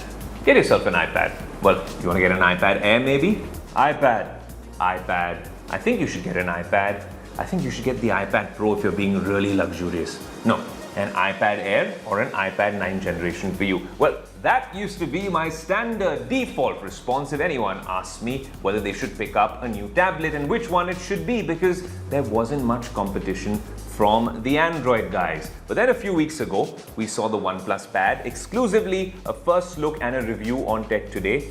And we were in the Delhi studio with the team, and all of us, with the colors on that, the output and the performance, mind equal to blown with what OnePlus had done with its tablet.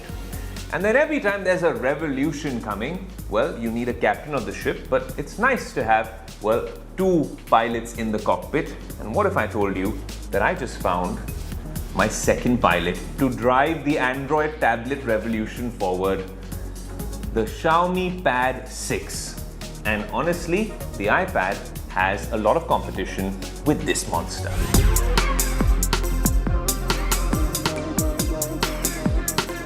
Look, taking on the iPad is not an easy task. When it comes to software, iPadOS is spot on. Can it get better? Maybe become more like macOS? That's a pipe dream. Android has a long way to go, but that's nothing to blame the Android tablet guys. It's Google that needs to work on that. From the hardware side, that's where companies like Xiaomi and OnePlus can come in.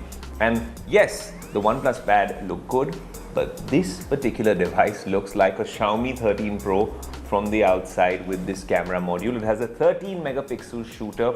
In terms of design, yes, it's an 11-inch screen. I'll tell you a little bit more about the display. You have a speaker set up here and then down here as well. Of course, it comes with Dolby Vision and Dolby Atmos support in a tablet, which I'm telling you now comes at a very attractive price. But if you're taking on the iPad, no fingerprint scanner or Touch ID, and of course, no headphone jack in the Pad 6. But when we're talking about this particular sort of form factor, what's really good now, and we're going to come to the display, is that they've given you a camera here in landscape mode. So if you placed it on a keyboard, which is an add-on accessory with this particular device, then when you are looking at the camera or at your subject during a Zoom call, you're not looking away from them, as opposed to on the iPad, I always end up looking a little weird and wonky in terms of my line of sight or vision. With this particular device, the display is something we must talk about. Yes, it's an LCD display, but it is capable of a lot. But since we're talking about this particular layout, yes, it comes with an LCD display. It's not an AMOLED, but with Dolby Vision and Dolby Atmos support at this price point, watching content on it is almost comparable to an iPad Air. Co-powered by The World Comes Together at Sharda University.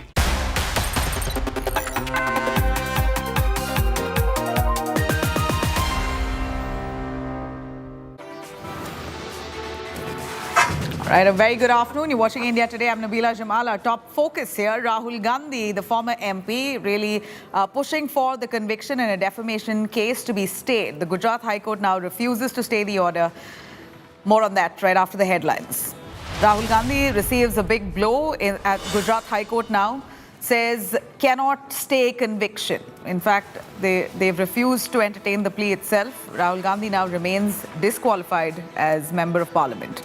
The High Court, in fact, observes that refusing stay won't result in injustice.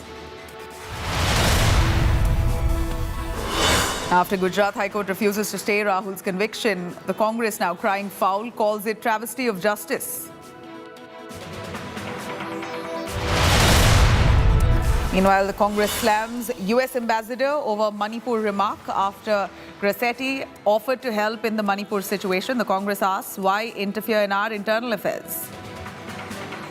Never told the US that when there have been mass shootings that they should take a lesson in gun control from us, or we can help them or show them the path as to how gun control needs to be done.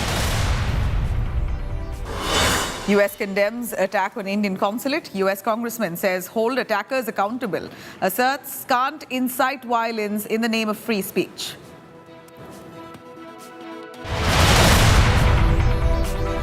After launch of Twitter alternative Threads app, Musk threatens to sue Meta over unlawful misappropriation of Twitter's trade secrets and IP.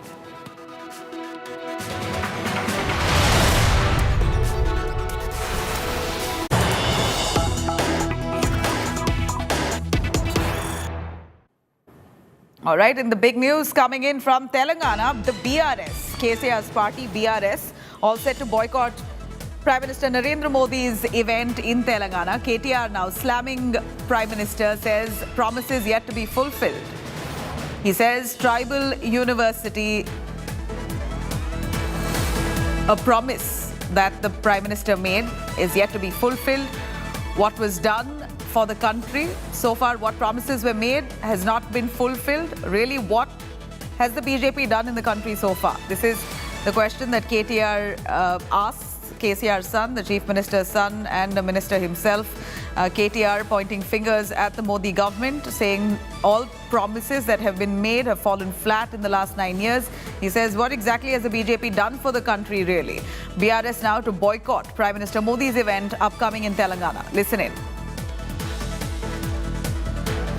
All right, we are cutting across to our reporter joining us live, Apurva, for more on that. Apurva, tell us more on KTR's comment. Give us the significance of Prime Minister Modi's event in Telangana. We know that elections are fast approaching, barely a few months for Telangana to go to polls. Of course, this is political optics, and it was expected that BRS will not be party to it, to this Prime Minister's meet.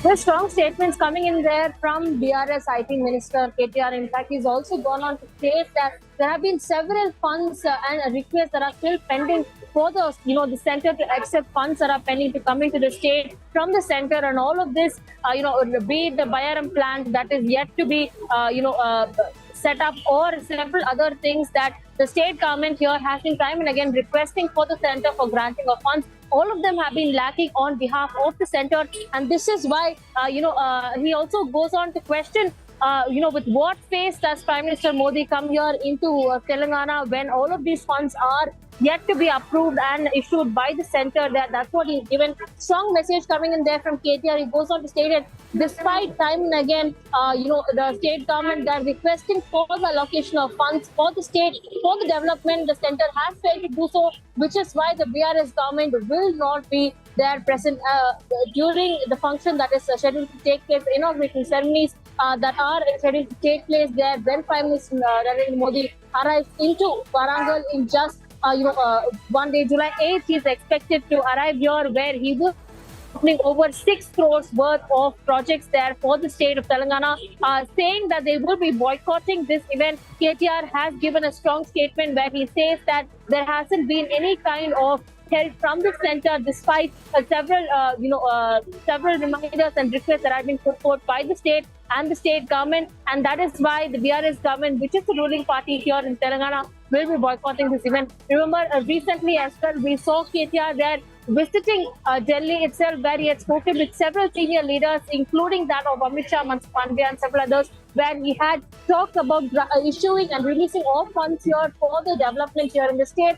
And he says that despite all of these reminders and meetings that had scheduled in the state, the center has failed in its response to the state government. That's what he said, and also reiterated strongly that the state government and the BRS will not be welcome in Prime Minister Narendra Modi. We've seen this time and again where the BRS ever, whenever there is a Prime Minister Narendra Modi's programs or schedule here in Telangana, the state government is, Chief Minister Chandrasekhar Rao does not, welcome Prime Minister Narendra Modi there. We've seen only. All right, so we clearly see that the BRS has now decided to fully boycott it. Prime Minister Modi on the July 8th will be arriving into Warangal, Telangana, where he's going to be launching off at least projects worth 6,100 crores. The BJP really pushing right ahead of elections in Telangana. But this is the Prime Minister's event on the 8th of July, which BRS has refused to take part in, despite it being infrastructure projects for the very state of Telangana.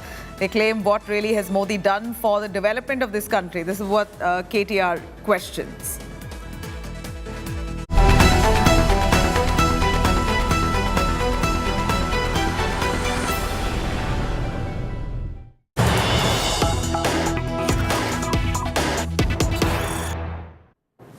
All right, now Priyanka Gandhi, Rahul Gandhi's sister, has reacted to the Gujarat High Court's verdict. She says, Rahul fighting the battle of truth.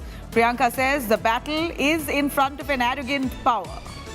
Arrogant power suppressing the truth. This is words of Priyanka Gandhi as she has reacted to Rahul Gandhi's conviction that the Gujarat High Court has refused to stay. She says Rahul Gandhi's fight is for the truth. And clearly, with the developments here with the Gujarat High Court, it appears that this is what Rahul Gandhi's fight now has come in the face of suppressing power or arrogant power. Arrogant power suppressing truth. He is fighting for the truth, while verdicts like this is only trying to suppress the truth. And this is the arrogant power speaking in the form of the Gujarat High Court's verdict. This is more or less the words that she said. Priyanka Gandhi's first reaction right after Rahul Gandhi received quite a blowback, in fact a setback rather, with the High Court now in Gujarat deciding not to stay the plea, asking... All right, Amit Bharadwaj joining us for more on that. Amit, give us more on Priyanka Gandhi's reaction. Nabila, this was expected that several Congress leaders will be extending support to Rahul Gandhi the way he has received setback from the Gujarat High Court. And Priyanka Gandhi has shared Ramdhari Singh Dinkar's poem on Twitter, Samar Shesh Hai, which means the battle is remaining, the battle will continue. And has also said that this onslaught on Rahul Gandhi, the way he is being targeted, is because he is speaking truth and because he is fighting people's right. And that is why this arrogant government is acting against him. These are the words of Congress General Secretary as well as Rahul Gandhi's sister, Priyanka Gandhi Vadra.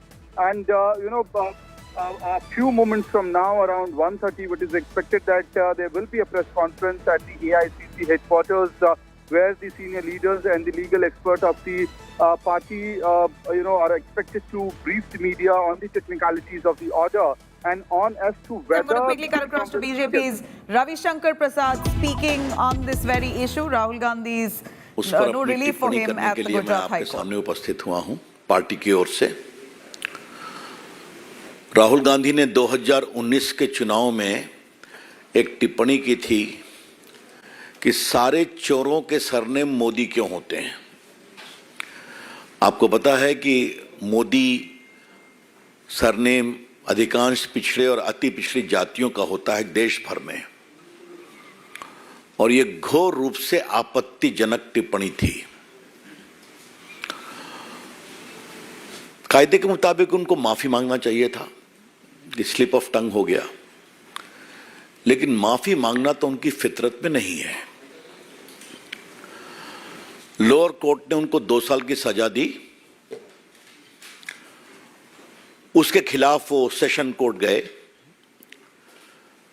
Session court ने उनको bell तो दे दिया, लेकिन conviction को stay नहीं किया। और आपका कन्विक्शन स्टे नहीं होता तो आप 2 साल की सजा है तो आप सदन के सदस्य नहीं रह सकते, और बाद में वो कार्रवाई हुई आप जानते हैं।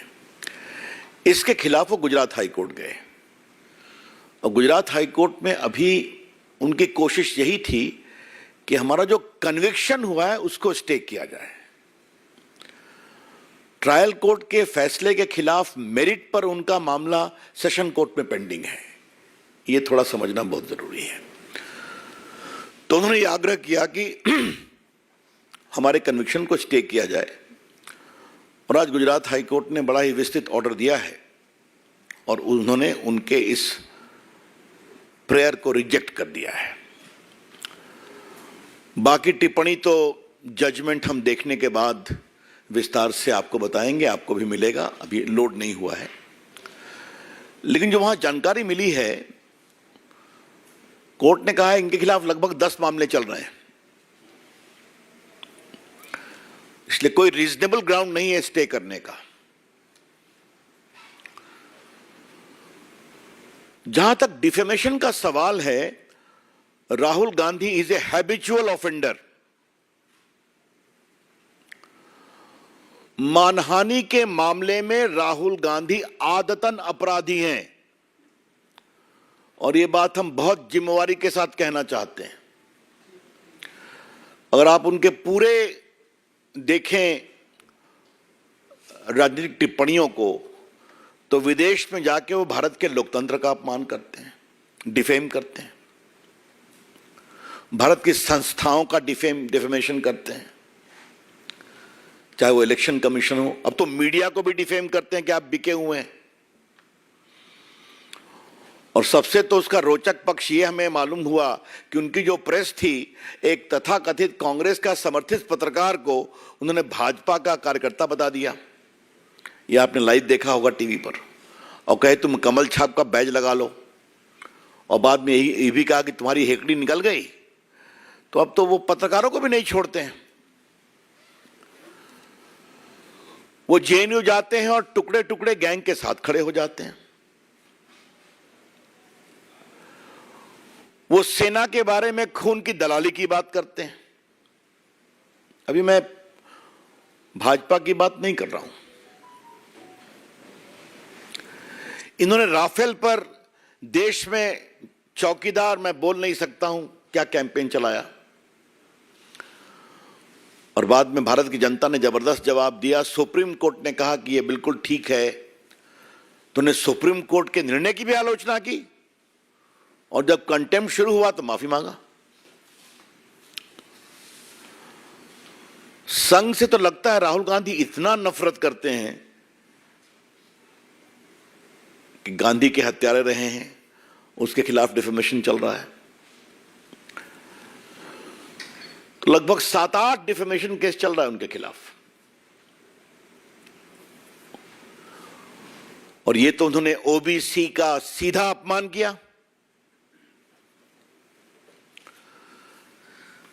पहली बात हमें पूछनी है कांग्रेस पार्टी से, आज आप राहुल गांधी को कंट्रोल क्यों नहीं कर सकते?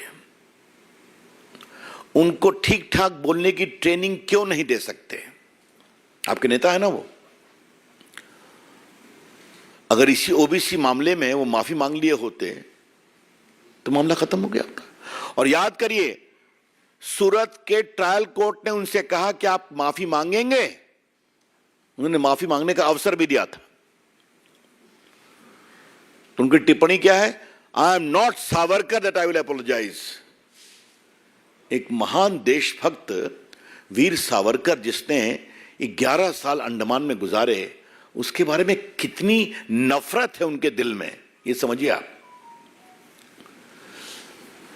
तो सावरकर के पोते ने भी एक केस किया है। वीर सावरकर को उन्होंने विदेश में भी अपमानित किया। तो अपमानित करना, बेइज्जत करना, एब्यूज करना राहुल गांधी की फितरत है। I repeat, it has become a chronic habit of Mr. Rahul Gandhi to abuse, to defame, and almost showering the worst kind of abuses against eminent leaders and organizations. So Mr. Rahul Gandhi, if you do like this, the law will catch up with you. Rahul Gandhi, अगर आप इस तरह के ये बात को समझेंगे कि लोगों को अपमानित करना आपका अधिकार है, तो कानून का भी अधिकार है कि आपको पकड़ा जाए, और जो आपके अपमान से पीड़ित होता है उसको भी अधिकार है कि वो अपने सम्मान की रक्षा के लिए न्याय का सहारा ले। ये तो पूरी कहानी है। इसमें न कोई फ्रीडम है, न कोई बोलने की आजादी है। कोई कैसे कह सकता है कि सारे चोर का सरनेम मोदी कैसे होता है? क्या मतलब है इसका? कुछ भी बोल देंगे आप। मुझे मालूम है हमारे प्रदेश बिहार में बहुत सारे मोदी उत्तर भारत में अति पिछड़े परिवार से आते हैं, यूपी में आते हैं, गुजरात में आते हैं, देश में बाकी जगह पर हैं। तो you have no control on your tongue कि आप कुछ भी बोल देंगे। और जब आपको कोर्ट ने कहा कि राहुल गांधी जी आप माफी मांगेंगे, तो साहब आप सीधा, मैं सावरकर नहीं हूं कि माफी मांगूंगा। This is, I would say, irresponsible arrogance, गैर जिम्मेदार अहंकार है। किसी को अपने गुणों पर अहंकार हो सकता है। राहुल गांधी में तो मैं तो एक ही अहंकार का भाव देखता हूं कि मैं खानदान में पैदा हुए हैं और उसी की कमाई उनको मिलती भी है। ठीक है भाई, लेकिन इसके अलावा आप सबको एब्यूज करेंगे, अहंकार दिखाएंगे। मैं कई बार इस मंच से कह चुका हूं कि राहुल गांधी होमवर्क नहीं करते हैं। हम नहीं करते हैं, चले जाते हैं जेएनयू में टुकड़े टुकड़े गैंग के पास, उनके पक्ष में खड़े हो जाते हैं। बाकी तो मैंने सब उनके गिनाया ही।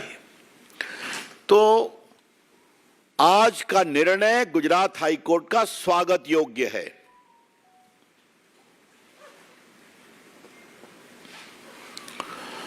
एक मैं और बात कहना चाहता हूं, और ये मैं कानून के छात्र के रूप में कहना चाहता हूं। अभी प्रायोजित टिप्पणियां कांग्रेस की ओर से आएंगी, आ सकती हैं कि इतना हार्श पनिशमेंट क्यों दिया। तो हमारा जवाब है, इतना हार्श ऑफेंस क्यों किया? कोई पहली बार किया क्या? Mr. Rahul Gandhi, your conduct has disentitled you from getting any remission as far as sentence is concerned. Court ने तो आपसे कहा था आप माफी मांग लीजिए, विषय को खत्म करिए, तो उस पर तो आपने और। तो इसलिए अगर आज 10 केस आपके खिलाफ चल रहे हैं तो चले। तो इसलिए ये निर्णय उचित है। अब वो जाएं सुप्रीम कोर्ट, जाने की मैं खबरें सुन रहा हूं, ठीक है, उनका अधिकार है। लेकिन ये जो विधि सम्मत निर्णय आया है, ये उचित निर्णय है। और इसमें राहुल गांधी के सिर्फ यही नहीं, राहुल गांधी के डिफेमेशन के संबंध में पूरे आचरण को भी नोटिस किया गया है। क्योंकि आपको मालूम ही है कि अगर आपके खिलाफ केस होते हैं तो judicial proceeding is a matter of record, वो तो नोट हो सकता है। हाँ। तो अपनी ओर से मित्रों, मैंने कुछ विषय आपको बताया। कोर्ट ने एक बार कहा है कि राहुल के खिलाफ कम से कम 10 क्रिमिनल केस पेंडिंग है। इसके अलावा उनके खिलाफ कुछ और केस फाइल किए गए हैं। एक तो वीर सावरकर के पोते ने दायर किया है, जो अभी वो हाल में विदेश में उन्होंने उनको टिप्पणी किया। और कोर्ट ने कहा है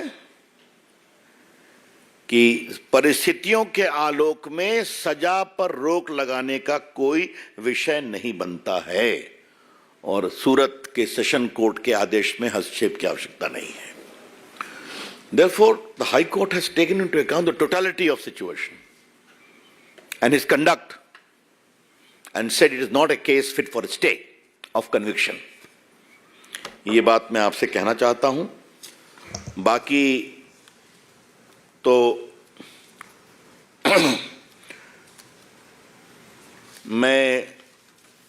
मेरे पास सारी सूची हमारे संजय जी ने उपस्थित कराई है कि कितना कितना इन्होंने विषय रखा है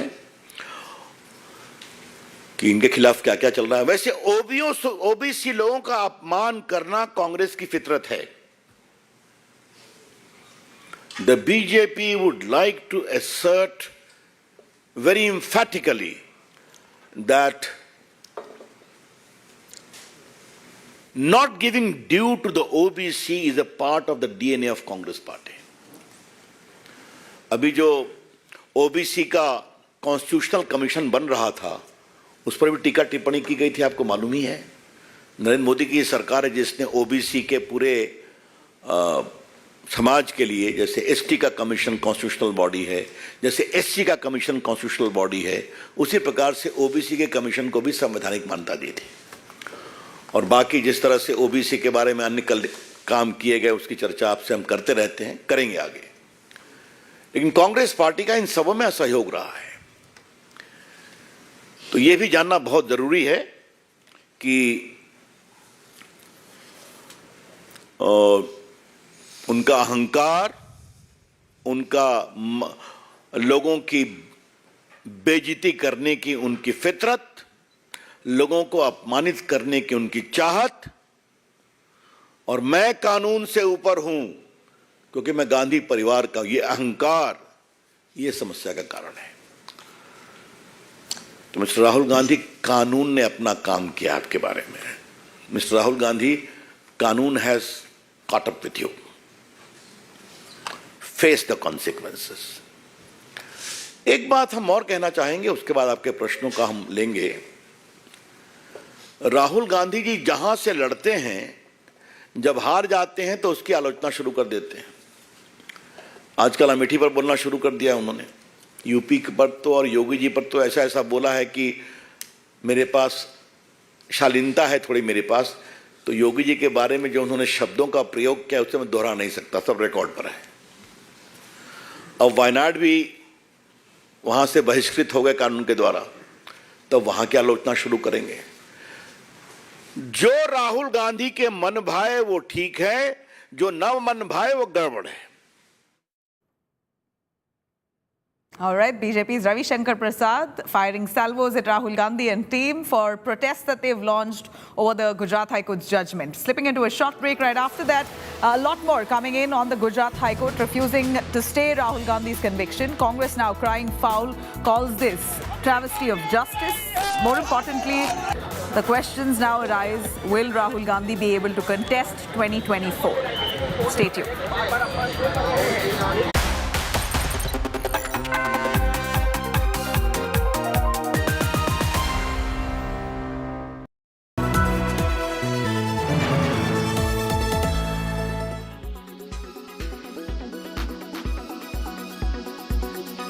How do you see Arvind compared to some of your peers like a Raymond or an Aditya Birla fashion? I mean, you're not doing exactly the same thing, but your models are not dissimilar. How do you see the advantages and disadvantages relative to some of your large peers? Then, I mean, all these companies you've talked about are great companies with unique strengths. I think as Kumar Birla is trying to make it into a very large kind of play. He's acquired so many brands. He's exactly gone the other way. We have curtailed our portfolio. He's extended his portfolio. He has signed up so many iconic designers from India. He's signed up with international brands. He's got a retail format. So he's really expanding the kind of portfolio. So he's playing a very different kind of game. As far as Raymond is concerned, I think the occasion wear and the ceremonial space, I think they are almost like a monopoly, like they are the Xerox of the ceremonial space. And the ceremonial space is doing pretty well in India. I think people do spend for marriages and occasions. So they are in a sweet spot. I mean, again, Raymond has a whole portfolio very similar to ours. Like we have separated all these businesses, but they have an identical portfolio sitting within Raymond. So they have an engineering firm, we have an engineering firm, they have a real estate firm, we have a real estate firm, they have a brands portfolio, we have a brands portfolio. They are into from fiber to garment and servicing customers. So we also are in that, but they have a much larger B2C presence and we are more a B2B company with, of course, Arvind being the third most recognized brand after Raymond's and Sierra in the B2C space. So we are opening the Arvind shops and we are selling fabrics and RMG under the brand Arvind. So that is also growing pretty fast. Our B2C business is almost 1,000 crores now.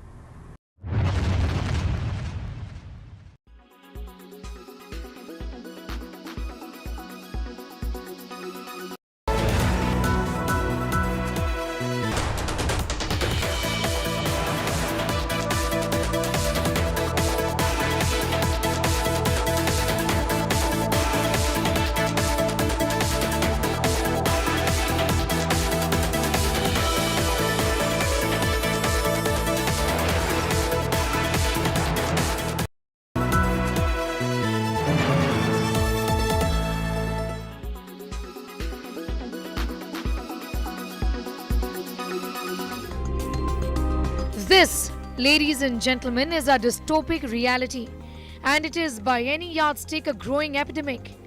We are all hooked. Admit it, deny it, and this means serious trouble. We are slaves to our gadgets. The addiction has not even spared the young ones. During this pandemic, there was a shift in the routine life of everyone, and even for my child, when the online classes started, in this 2 years, the first year he was fine, but as and when the screen time got increased, so he started shifting the screens during the classes to see some gaming videos during the classes. I could see that like his craving for that, like asking for mobile, it became more. He used to become arrogant, sometime aggressive, and later it started being physical.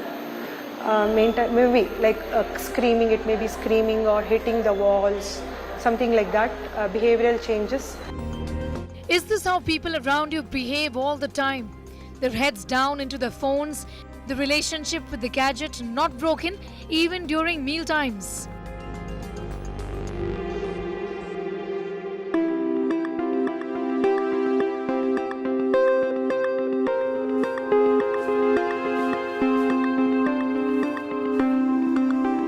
Well, does this happen to you often? Lost in the real world, only present in the virtual? Are you one of those people who can't do without your phones? You have a relationship only with your gadgets and your screens and not with your friends and family members.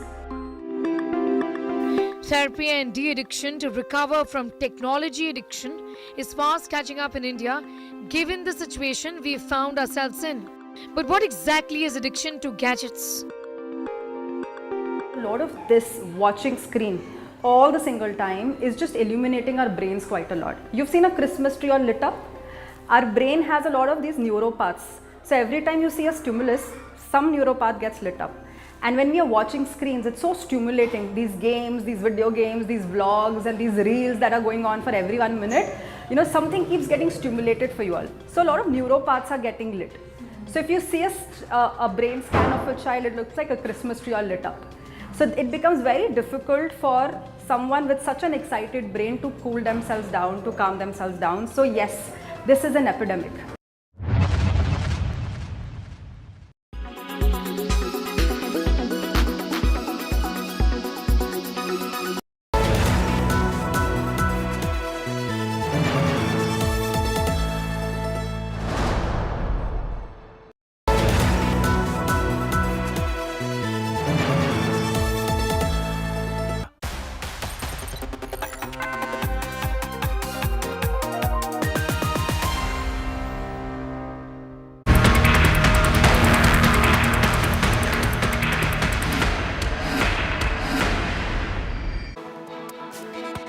Cutting across to all the politics around Uniform Civil Code, Kerala Chief Minister Pinarayi Vijayan now accuses the Congress of sidestepping from taking a transparent and unambiguous position on the Uniform Civil Code.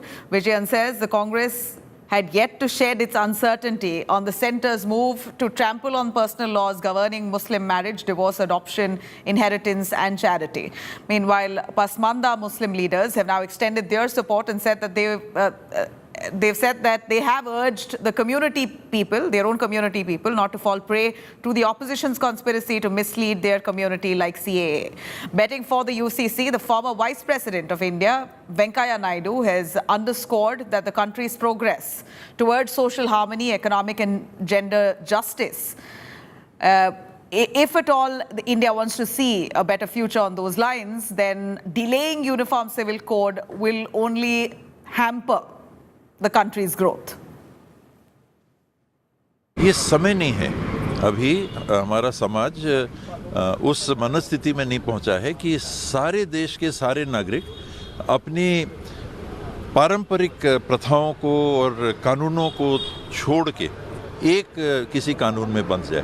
क्या विश्व में ईसाई धर्म, इस्लाम धर्म, हिंदू धर्म, अन्य धर्म, बौद्ध धर्म, जैन धर्म, सिख धर्म, ताओ, चाइना में अलग प्रथाएं हैं, सब मिलके हम एक धर्म बनाने को तैयार हैं? नहीं है।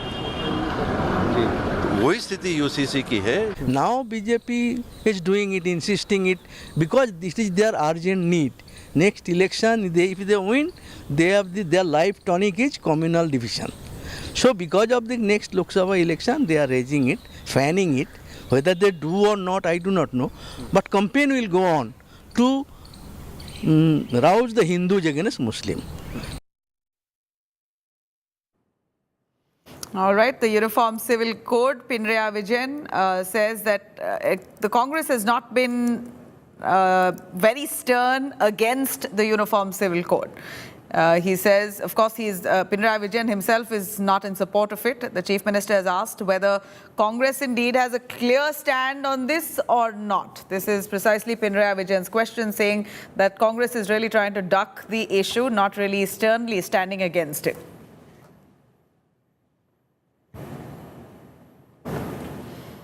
All right, I'm quickly cutting across to Shivi Mol, our reporter who's joining us from Kerala. As heavy rains lash the southern part of India, Kerala particularly being the worst affected. Shivi Mol is right there. Met Department has said that there could be some respite in Kerala from heavy rains. Situation still remains difficult for locals there. Shivi Mol, give us more. You're in Alapura. We see water levels have come down fairly from what it was last evening.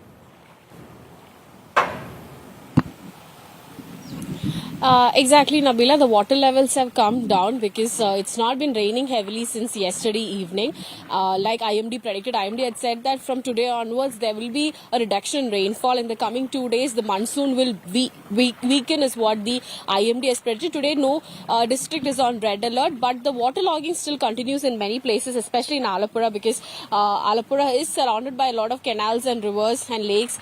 And right now we are in this particular spot where the houses here are all the houses here are waterlogged because it's closer to a canal, and the water in the canal is overflowing and entering the houses here. And you can see all these houses, these are in the low-lying areas, but still almost the first floor is underwater because Alapura received heavy rainfall till yesterday. Today morning it's not been raining much, but since till yesterday it was raining very heavily in central Kerala as well as northern Kerala. Today Kannur and Kasargod had received heavy rainfall is what we are understanding, but in central Kerala for the water logging to be for these houses and people to be free from water logging, it will take some time because it should stop raining completely for these areas to be completely free from water logging. The problem here is with the people having difficulty in commuting from one area to the other. And of course, but the state government and the IMD has said that caution should be there, like people needs to be careful at least for the next 2-3 days also. Even if the monsoon starts weakening, caution should be there, especially people living closer to water bodies, especially seas also. People have been asked to shift from there and return to their homes only after it's ensured that situation is back to normal. All right. Thankfully, situation is now just about calming down. The Met Department says maybe the worst is over. Shivi Mol has really been wading through those knee-deep waters. showing us all the best images. Shibi, thank you very much. Hope you enjoy your day and you're safe. I'm going to cut across to all the top developments coming in on the monsoons that's affected regions across India. Heavy rainfall continues to lash Gujarat due to heavy waterlogging in Nadiad. A car that was stuck at an underpass there. Visuals showing there people struggling to move it from that spot. 4 people really haggling to maneuver that very vehicle. Fire brigade team finally had to drop in and help in this rescue mission.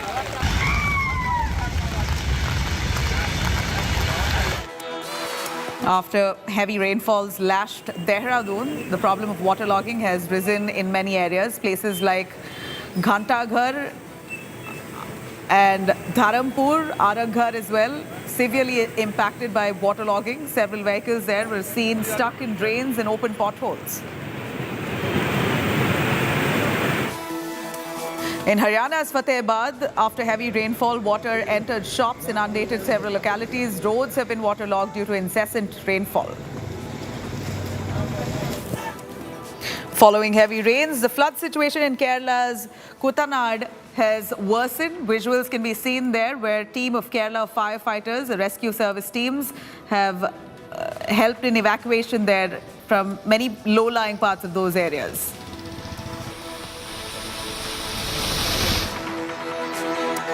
All right, coming up on the other side of a short break, after the launch of Twitter's alternative Threads app launched by Meta, Elon Musk now threatening to sue Meta over unlawful misappropriation of Twitter's trade secrets and IP.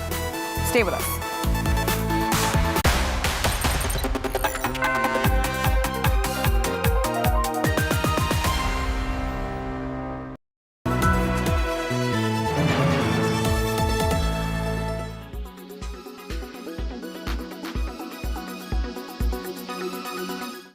Amit, what is the amount of money that you have sort of put into the entire business? How large is it today?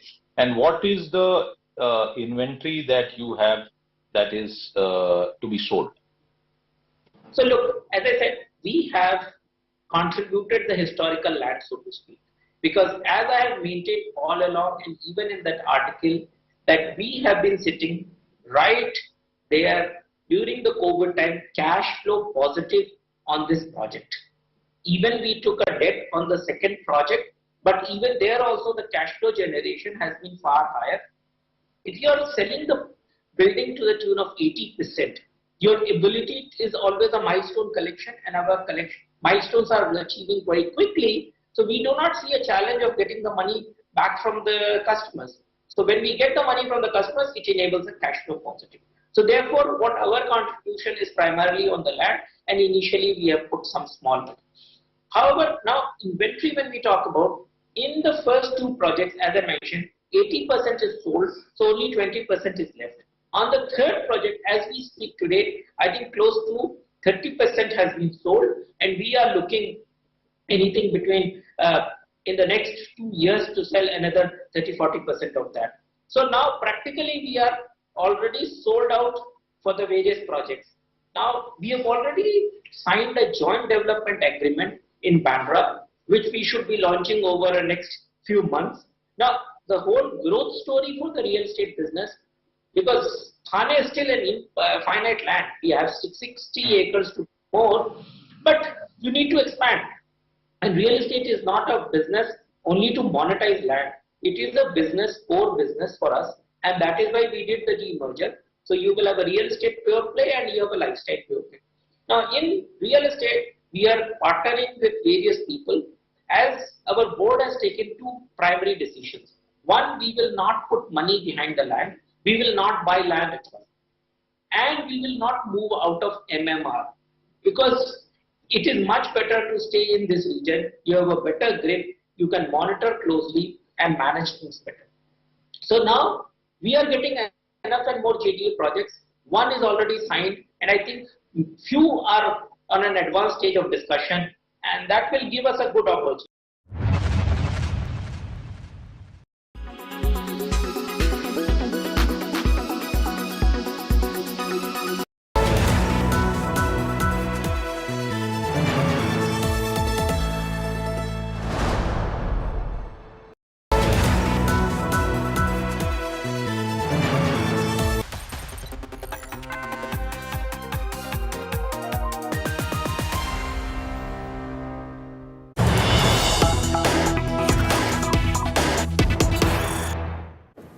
All right, big news now coming in from Maharashtra. Deputy Speaker of Maharashtra's Legislative Council, Neelam Gore from Uddhav Thackeray camp will be joining the Shiv Sena in the presence of Chief Minister Eknath Shinde at the Chief Minister's office in Maharashtra Assembly in just a little while from now. This is, of course, come as a setback and an embarrassment right at a time when the Uddhav Thackeray Shiv Sena really trying hard to retain his party. The Uddhav Thackeray itself retaining his party attempts there fully falling flat as now one of his own members, the Deputy Speaker of the Maharashtra Legislative Council, Neelam Gore from the Uddhav Thackeray camp, all set to join the Eknath Shinde camp at the Chief Minister's office in Maharashtra Assembly in a little while from now. I'm going to quickly cut across. Ritvik Bhalekar joining us for more on that. Ritvik, go on, please tell us a little more on Neelam Gore, in fact, joining the Eknath Shinde camp right at a time when we see the NCP coup. There's some ruffles even in the story of Shiv Sena. Yes, the timing of this joining party of Deputy Speaker of Maharashtra Legislative Council, Neelam Gore, with CM Eknath Shinde is crucial because right now the meeting was convened to finalize the schedule of the upcoming monsoon session, and also Aditya Thackeray, Anil Parab, the senior leaders of Uddhav camp are right now in Vidhan Bhavan, that is Maharashtra Assembly, for the meeting.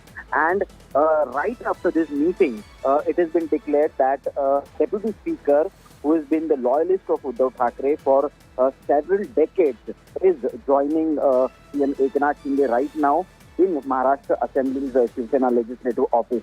So this comes as a shocker, not just a setback, and it will also help CM Eknath Shinde's Shiv Sena and BJP to move around the number game in Maharashtra Legislative Council, because till now Maha Vikas Aghadi comprising Uddhav's camp, Congress and NCP was having an upper hand and majority in Legislative Council house. But now when the numbers are slipping from Uddhav camp with Deputy Speaker joining CM Eknath Shinde, Shiv Sena Uddhav camp might lose the opposition leader post also, and it might be claimed from Congress later. All right, thank you very much for joining us. Uddhav Thackeray camp member Neelam Gore now all set to join the Eknath Shinde camp right at a time when the optics playing out. NCP coup, we see Ajit Pawar breaking away and all those likening the situation to the Shiv Sena split. We see another member of the Shiv Sena, Uddhav Thackeray camp, now joining hands with Eknath Shinde camp.